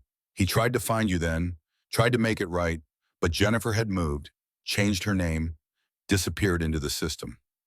I robbed both of you of each other. I'm sorry. Forgiveness felt too big, too complicated for this moment, but I could give her something. You didn't ruin my life, I said. It's been hard, but I'm okay. I have a farm now, land, purpose. I'm building something good. Walter's farm, she said. Michael told me, I'm glad. You deserve something beautiful. She died 3 days later. Michael called to tell me, his voice broken with grief and guilt, that came too late to matter. I drove back for the funeral, met extended family who looked at me with curiosity and pity. The grandson who should have been at every family gathering but wasn't. The reminder of choices made and consequences lived. Carolyn, Michael's wife, pulled me aside after the service. She changed after she found out about you, Carolyn said. Started volunteering with foster care organizations, donating money, trying to make up for what she'd done. It ate at her. She knew she'd made a terrible mistake and couldn't fix it. Did it matter, I asked, the volunteering and donations? Probably to the kids she helped, Carolyn said, but not to you. Nothing could fix what she took from you. We stood in the church fellowship hall, drinking bad coffee, surrounded by photos of Margaret's life. A good woman by most measures. Loving mother, devoted wife, active in her community. But she turned away a pregnant 16-year-old in 2005 and set in motion years of consequences. Michael drove me back to my truck before I left Chapel Hill. I didn't know she'd done that, he said. Turned your mother away. If I'd known, if she'd told me Jennifer came looking for me, I would have come back. I would have tried. Would you? I asked. Really? Michael was quiet for a long time. I want to say yes, he finally said, but I was 17 and selfish and scared. Focused on getting out of this town, starting at UNC, building something different than what my parents had. I don't know what I would have done if I'd known. I'd like to think I'd have been better than I was, but I honestly don't know. At least you're honest about it, I said. Back at the farm, I threw myself into work. September brought the last of the harvest, smaller apples from trees that had fruited late. I picked alone, methodical and focused, using the physical labor to process everything I'd learned in Chapel Hill. My mother had tried, had asked for help, had been turned away by people who should have supported her. She hadn't been entirely alone in her choices, hadn't been the only one responsible for how things turned out. It didn't change anything, not really. She was still dead. I'd still grown up in foster care. But it shifted something in how I understood the story, added complexity where I'd only seen abandonment. Sarah found me in the orchard at dusk, nearly finished with the last tree. You've been out here for 12 hours, she said. Had to finish, I replied. She climbed the ladder, stood next to me among the branches, helped pick the final apples in fading light. When we finished, we sat on the tailgate of my truck, eating apples we just harvested, watching stars emerge. Your grandmother died, Sarah said. Michael told me. I'm sorry. Didn't really know her. You know her, I said. Met her once. She apologized for turning my mother away 19 years ago for the choice that sent everything down a different path. Then she died. Not sure what to do with that. You accept the apology and move on, Sarah said. That's all you can do with dead people's regrets. She leaned against my shoulder, casual touch that felt monumental. You know what I realized, she said. You're not just saving a farm. You're breaking a cycle. Your great-grandparents, your grandparents, your mother, Michael's parents, they all hurt each other through pride and fear and inability to forgive. You're choosing differently. Accepting Michael, building community, that matters more than apples. Maybe, I said. Definitely, she corrected. October brought my 1-year anniversary at the farm, 12 months since I'd walked into Thomas Whitman's office and learned I'd inherited 240 acres, 12 months of work and crisis and small victories that had transformed me from a homeless 18-year-old into a farmer with a future. Whitman called to schedule an appointment. Time to finalize everything, he said. You've met the terms of the will. The land is legally yours now, free and clear. No more conditions. We met in his office, the same room where this had all started. He had documents prepared, deeds to transfer, paperwork that would make me the official owner of Cole Family Farm. Your grandfather would be proud, Whitman said as I signed. You've done more with this place in 1 year than most people accomplish in 10. Couldn't have done it alone, I said. No, he agreed. But you had to choose to accept help. That's harder than it looks. Walking out of that office with deed in hand, legal owner of 240 acres, felt surreal. A year ago, I'd owned nothing. Now I had land, equipment, a house, a harvest sold, and money in the bank. I had community, friends, family of sorts. I had Sarah, whatever we were becoming. I had purpose. The celebration happened that weekend. Not planned, just evolved organically. Hank and Linda brought their family, Michael and Carolyn with Jake and Connor, Pastor Chen and the church group. Marcus drove up from Fort Lee. Sarah invited her library colleagues. Dr. Martinez from the extension office. Ruth Ann from the general store. Claire from the farmer's market. 50 people gathered at the farm on a perfect October afternoon. Air crisp and leaves turning gold and red in the hills. We roasted a pig that Michael had bought and Linda had prepared. Tables groaned with side dishes everyone had contributed. Kids ran through the orchard, while adults stood around drinking beer and cider pressed from my apples. It felt like something from another century, a harvest celebration that honored both the work done and the community that had made it possible. This was what Walter had lost when Jennifer left, when Caroline died, when he isolated himself in grief. This was what I'd almost missed by being too proud to accept help. As sunset painted the sky orange and purple, Pastor Chen called everyone together. "We should say something," he announced. "Mark this moment." Hank spoke first. "Year ago, this place was dying, orchard overgrown, barn falling apart, house empty. Now look at it. Productive again. Part of the community again. That's what happens when someone's willing to do the work." Michael stepped forward, voice thick with emotion. "Year ago, I didn't know my son. Had spent 18 years being a coward, avoiding responsibility for choices I made at 17. Ethan gave me a chance I didn't deserve. Let me try to be better. That's grace I'll spend the rest of my life trying to earn." Sarah raised her glass. "To Ethan Cole," she said, "who chose the hard right over the easy wrong, who built something beautiful from broken pieces, who proved that second chances matter." Everyone drank to that.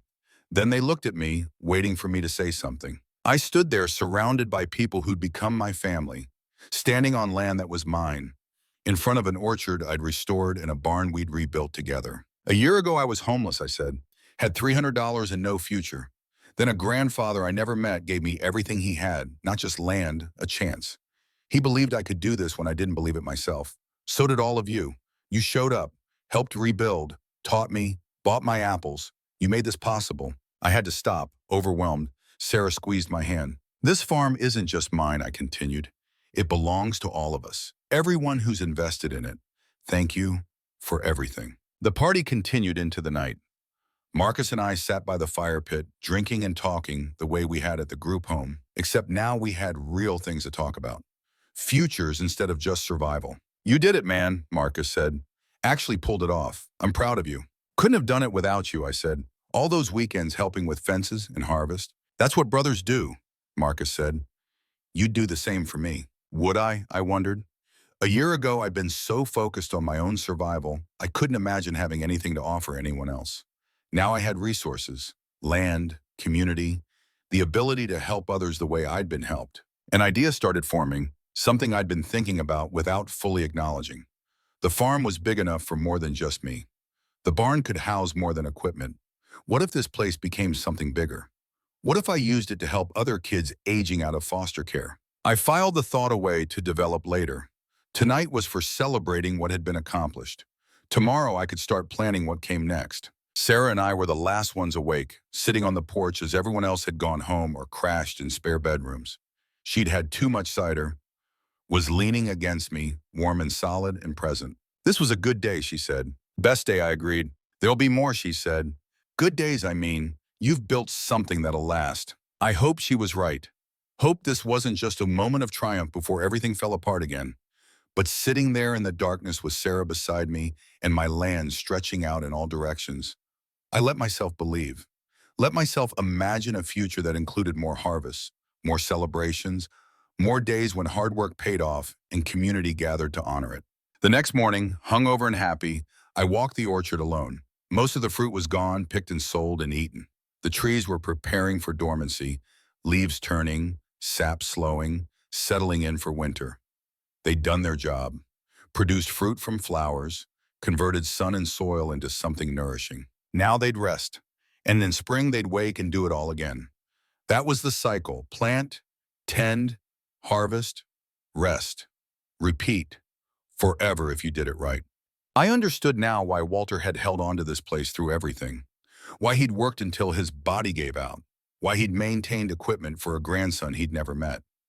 The land was bigger than any individual. It connected past to future, generation to generation.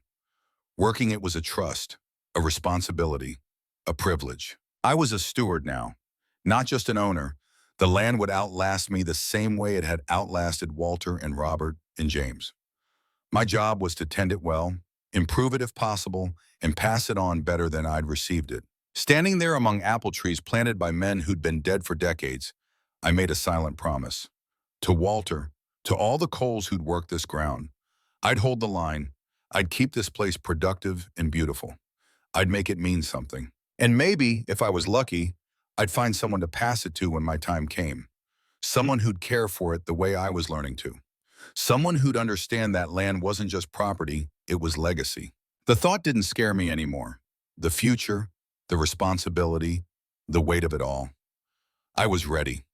Not because I had all the answers, but because I'd learned to ask for help, to accept community, to build on my ism, to build something bigger than myself. I was Ethan Cole, farmer, grandson, steward of 240 acres that had been tended by 4 generations before me.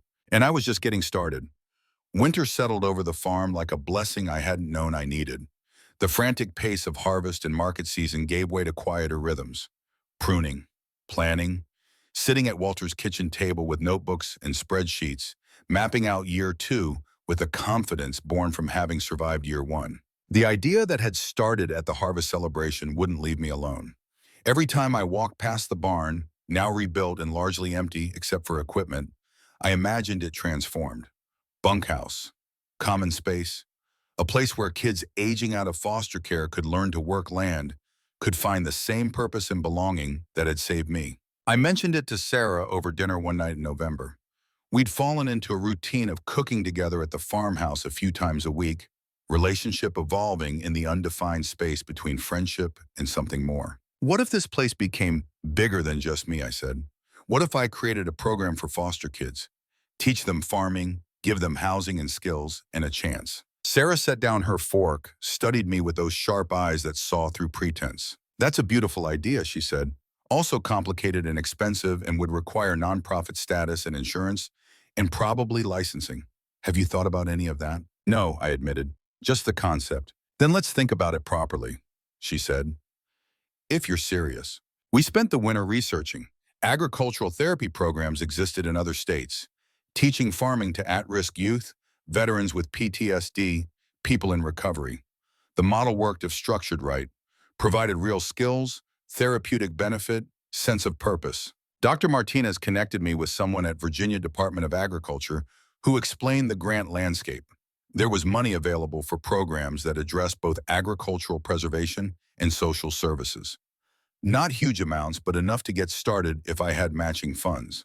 Thomas Whitman helped me understand the legal requirements, nonprofit status, board of directors, clear program structure with outcomes and accountability. It was daunting, but not impossible. By January, I had a rough plan. Start small, 1 or 2 kids to begin with. 6-month program. They'd live at the farm, work the orchard and vegetable gardens, learn equipment, maintenance, and business basics. In exchange, housing, food, small stipend, job training. Pastor Chen offered to help organize a board. Linda Morrison volunteered to manage the kitchen and life skills component. Hank agreed to teach the agricultural curriculum. Michael said he'd handle construction projects and teach basic building trades. We filed paperwork in February, Coal Farm Legacy Program, mission statement Sarah had written that captured exactly what I hoped to build, providing agricultural training, housing, and mentorship for foster youth transitioning to independence. The first real test came in March. Social services called about a kid named Brandon Michaels, 17 years old, aging out in 1 month, violent history, 12 different placements, nobody else would take him. I know you're not approved yet, the caseworker said, but this kid needs a miracle. Is there any chance? I thought about myself 18 months ago, homeless and hopeless and convinced the world had given up on me. I thought about Walter giving me a chance when he had no obligation to. Send him up, I said. We'll figure it out. Brandon arrived on a Thursday afternoon in late March. Skinny kid, white, with angry eyes and the defensive posture of someone who'd learned to expect disappointment. He stepped off the bus in Luray carrying one backpack, looked at me with barely concealed contempt. "So you're the charity case farmer," he said. "And you're the angry kid who thinks the world owes him something," I replied. "We're even.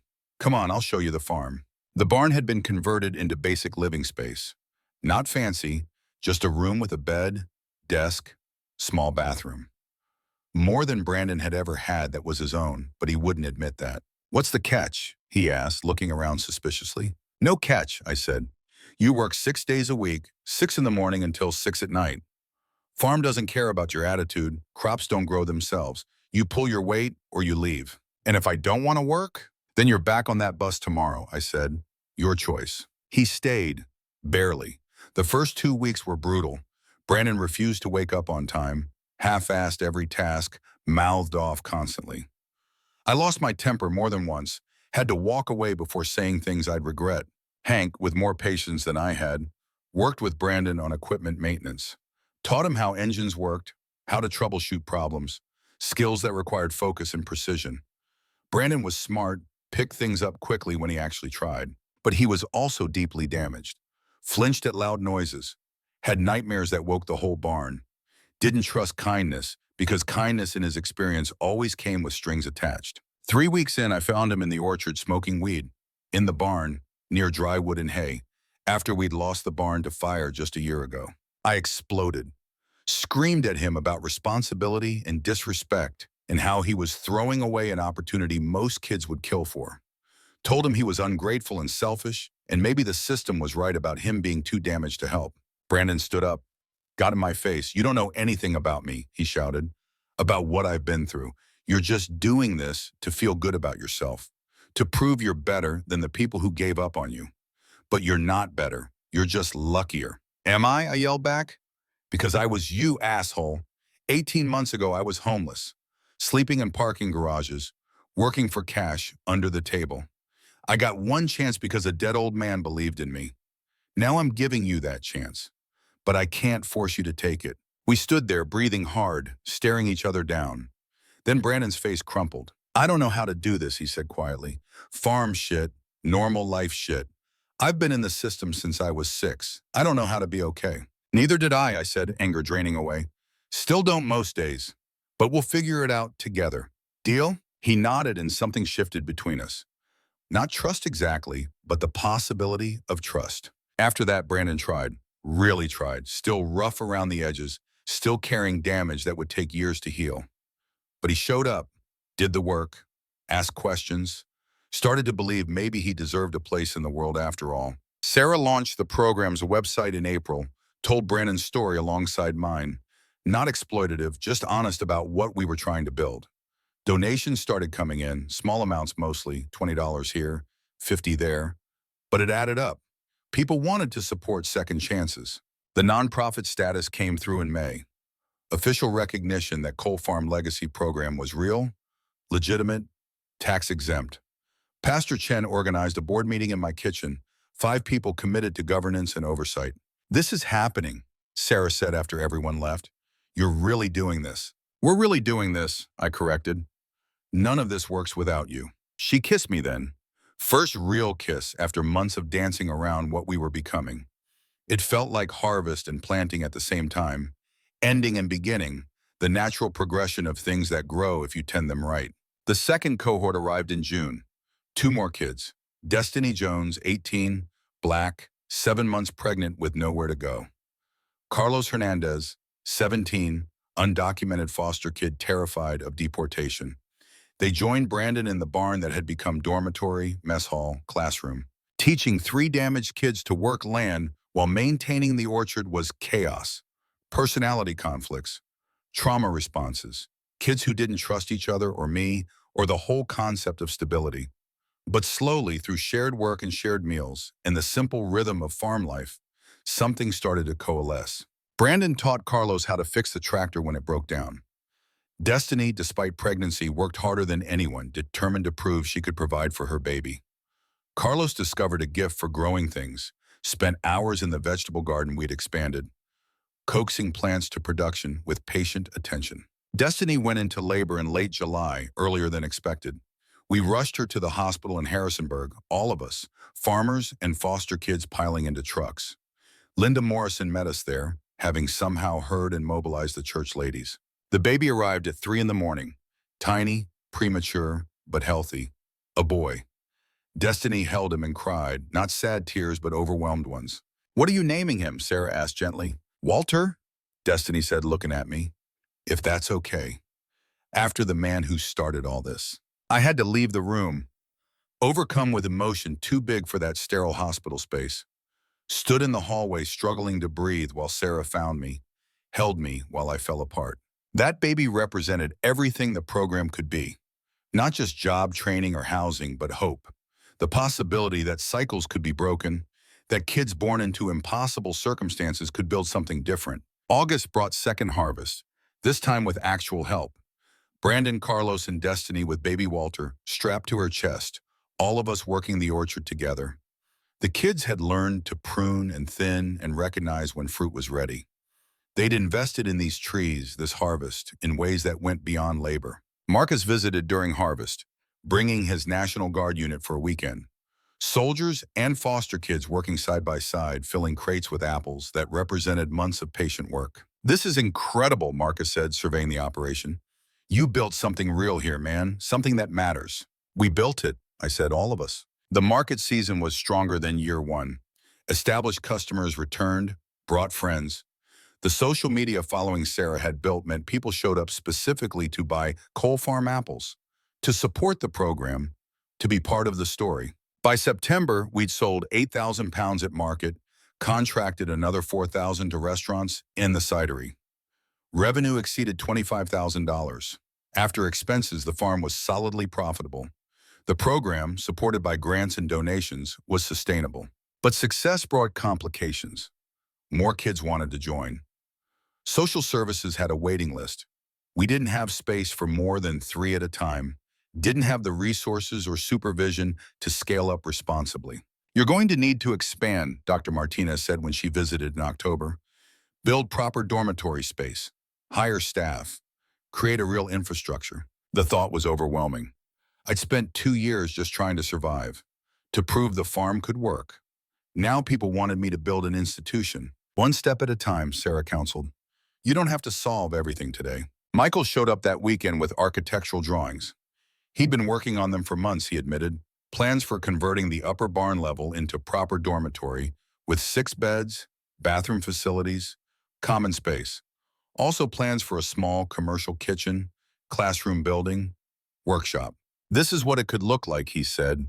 "If you wanted to grow, I'd do the construction at cost, use my network for materials donations. We could build something that lasts." I looked at the drawings, at the vision of what Cole Farm could become. Not just my project anymore, but a real program with capacity to help dozens of kids over time. "How much?" I asked. "150,000, Michael said. "But we could fundraise that between grants and donations and maybe a bank loan secured by the property." That night, I walked the land alone. 240 acres that had been coal land since 1898, that had survived market crashes and family tragedy and near abandonment. Land that Walter had held on to through everything, that he'd passed to me with the simple instruction to make something of it. I'd done that, made the orchard productive again, created a program that helped kids nobody else wanted, built community and connection and purpose. But taking on debt, expanding the operation, that was a different level of commitment. Could also be a different level of impact, Sarah said when I told her my concerns. "Right now you help 3 kids at a time. With expansion, you could help 20 or 30 per year. Train them, house them, give them real futures." "What if I fail?" I asked. "What if I take on debt and the program doesn't work and I lose the farm?" "What if you don't try and kids who could be saved aren't?" she replied. "Walter held this land for 60 years because he was too afraid to let go. You've spent 2 years building something beautiful. Don't stop now because you're scared." She was right. Fear had paralyzed Walter, cost him his daughter, and decades of relationship with family. I'd been given a second chance to do things differently. Time to take it. We launched a capital campaign in November. Pastor Chen's network, Dr. Martinez's agricultural connections, social media followers Sarah had cultivated. The story resonated. Foster kid inherits farm, uses it to help other foster kids, needs support to expand impact. Donations came in, $20, $100, occasional $1,000 gifts from people who believed in the mission. Local businesses contributed. The farmers market organized a fundraiser. By Christmas, we'd raised $40,000. The bank approved a loan for another $80,000, secured by the property but with terms I could manage. Combined with grants Dr. Martinez helped me secure, we had the budget. Construction started in January, Michael's crew working through winter to transform the barn. The kids helped when weather allowed, learning construction trades alongside farming.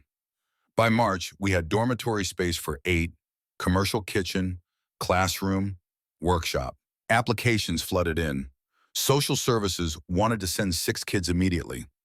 I had to make impossible choices about who to accept, knowing the ones I turned away might not get another chance. We created a selection process, priority to kids aging out with nowhere to go, preference for those who'd shown interest in agriculture or manual trades. No automatic exclusions for behavioral issues or criminal history. Everyone deserved evaluation. The second cohort graduated in April. Brandon, Carlos, and Destiny, 6 months of intensive work complete. Brandon had been accepted to community college, wanted to study agricultural extension, planned to come back and work at the farm between semesters. Carlos had documentation help from an immigration lawyer Pastor Chen connected him with, legal work permit, path to citizenship. Destiny had a job offer from Linda Morrison's catering business, could work while caring for Walter. We held a small graduation ceremony. The kids each spoke about what the program had meant. Brandon's words hit hardest. I came here expecting to fail, he said, expecting Ethan to give up on me like everyone else had. But he didn't. None of you did. You showed me that work matters, that building things with your hands matters, that I matter. I'm not going to waste that. Standing there watching these kids I'd come to love receive certificates Sarah had designed, I understood something fundamental. This was Walter's legacy, not just the land, but the belief that people deserved chances, that work and community could heal damage the world inflicted. The new cohort started the next week. 6 kids this time, ranging from 16 to 18, each carrying their own damage and hope in equal measure. Teaching them was harder with more people, logistics more complicated, personality conflicts more frequent. But it also meant more hands for planting, more help with maintenance, more perspectives around the dinner table. The farm absorbed them the way it had absorbed me, gave them purpose and routine, and the satisfaction of watching things grow. Sarah moved into the farmhouse in May. Not dramatic announcement, just gradual accumulation of her things until one day I realized she lived here now. We were partners in every sense, running the farm and program together, building a life that neither of us had imagined 2 years ago. Michael and I had developed something like a father-son relationship, though we never called it that. He came most weekends, brought Jake and Connor, who'd become counselors for the younger program kids. Carolyn volunteered teaching life skills. They were family now, complicated and earned but real. Marcus got stationed overseas again, deployment to somewhere he couldn't talk about. Before he left, he visited the farm, walked through the expanded operation with pride in his eyes. "You know what you've done here," he said. "You've created something that saves lives. Not dramatically like combat medics or firefighters, quietly, through work and patience and giving a shit. That's its own kind of heroism." "I'm just farming," I said. "You're just changing the world," he corrected. "One kid at a time." June brought another crisis. Shenandoah Development made one final attempt to acquire the property. They'd found an environmental consultant to claim the farm was contaminating the water table with agricultural runoff. Filed complaints with the county, demanded inspection, tried to create regulatory problems that would force me to sell. Thomas Whitman fought them with documentation I'd meticulously maintained. Soil tests showing no contamination, water quality reports, organic certification proving responsible practices. The county inspector came, found nothing wrong, dismissed the complaint. The developer's lawyer called Whitman one last time with a final offer, $2 million. More than the property was worth agriculturally, premium for ending their pursuit. Whitman called to relay the offer, already knowing my answer but required to present it. $2 million could do a lot of good, he said. Build programs on other properties, help more kids, expand impact. "But it wouldn't be this land," I said. Wouldn't be coal land. And that matters. Just wanted to make sure you'd thought it through, Whitman said. I have, I replied. This land stays in the family. Tell them no. Tell them it's not for sale at any price. Tell them to stop asking. When I hung up, Sarah was standing in the doorway, having heard the conversation. You really turned down $2 million, she asked. I really did, I said. She crossed the room, kissed me hard. That's the right answer, she said. Some things aren't for sale. The third harvest came in August. 10,000 pounds of premium fruit, another 6,000 for processing. Revenue exceeded $30,000. The program had 7 kids now, all working the harvest alongside community volunteers who'd become annual tradition. We'd added value-added products, apple butter that Linda's church ladies made, dried apple chips, pressed cider, each generating additional income, each creating more jobs for kids who needed them. Standing in the orchard during harvest, watching kids who'd arrived broken, learning to be whole, I felt something close to peace. This was what Walter had envisioned when he'd held on to the land through decades of loss. Not just agricultural production, but human transformation. September brought my 3rd anniversary at the farm, 3 years since I'd walked into Whitman's office with nothing. 3 years of work and growth and crisis and triumph. I'd gone from homeless teenager to farmer, from solitary survivor to leader of a community program. The farm was stable. The program was funded and expanding. I had Sarah, had family relationships I'd rebuilt or created, had purpose beyond just personal survival. But I also had something else, something I hadn't expected. I had kids looking to me for guidance, for hope, for proof that their lives could be different. That was weight and privilege and responsibility all wrapped together. One evening in late September, I found myself in the family cemetery. Hadn't been up here since that first visit with Hank 3 years ago. The graves were well-maintained, grass cut by whoever had been caring for the plot over the years. Walter's stone still read, "He held the line." Simple words that meant everything. I sat down in the grass beside his grave, spoke out loud even though I felt foolish doing it. "I think I get it now," I said. "Why you held on." It wasn't about the tobacco market or property values or any of that. It was about being part of something bigger than yourself, about being a link in a chain that connects past to future. The wind moved through the oak trees, carrying the smell of apples ripening in the orchard below. "I'm holding the line too," I continued. "Not just for me, for Brandon and Carlos and Destiny and all the kids who come after them. For the community that invested in me. For you and Caroline and Mom trying to finish what you started." I stood up, brushed grass from my jeans, looked down at the empty plot beside Walter's grave where my mother should have been, but wasn't. "I'm going to fill that plot," I said. "Not now, not for a long time, hopefully, but eventually. When my time comes, I want to be here, part of this land permanently. Is that okay?" No answer came, just wind and bird song and the distant sound of kids laughing as they worked in the vegetable garden. But it felt like permission anyway, like Walter would have wanted me here, part of coal land forever. Walking back down the hill, I stopped to look at the farm spread out below. The restored farmhouse with Sarah visible through the kitchen window preparing dinner. The barn converted to dormitory where 7 kids were learning to build futures. The orchard heavy with fruit, 3rd successful harvest proving the work was sustainable. My phone buzzed. Text from Brandon, now in his 2nd semester at community college. "Got an A on my soils test. Thanks for teaching me to actually care about dirt. Coming up this weekend to help with harvest." I texted back yes, smiling at how this angry kid had transformed into a student, a mentor to younger program participants, someone with a future he was actively building. More texts came in. Carlos sharing a photo of his citizenship application approved. Destiny sending pictures of Walter, now over a year old, taking his first steps. Marcus from overseas saying he'd be home for Christmas. My family. Not blood, not traditional, but real. Built through choice and work and commitment to showing up for each other. Sarah called from the porch that dinner was ready. I headed toward the house, toward warmth and food and conversation, toward the life I'd built from nothing but a dead man's faith and a willingness to treat them. The farm would continue. The program would grow. More kids would come, would learn, would leave to build their own lives.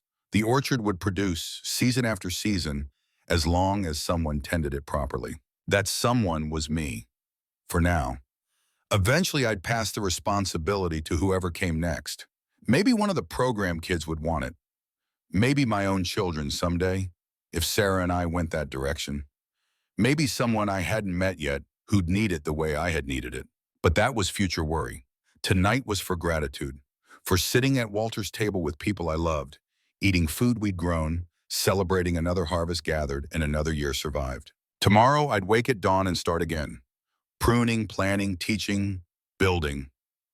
The work never really ended, just changed with the seasons. That was farming, that was legacy. That was the choice I'd made and would keep making every day. I was Ethan Cole. I'd been given 240 acres and a second chance. I'd turn them into something that mattered, something that would outlast me. They'd laughed when I left the group home with nothing. But I hadn't had nothing. I'd had grit and desperation and just enough hope to accept help when it was offered. And I'd walked toward everything, toward land and community and purpose and love, toward becoming someone who could hold the line the way Walter had held it, someone who could give others the chances I'd been given. The work would continue, the land would endure, and Cole Farm would keep transforming broken kids into whole people, one harvest at a time, one season flowing into the next, forever if I did my job right. That was legacy, not what you inherited, but what you chose to build, what you passed forward to people who needed it. I'd built something beautiful from broken pieces, and I was just getting started.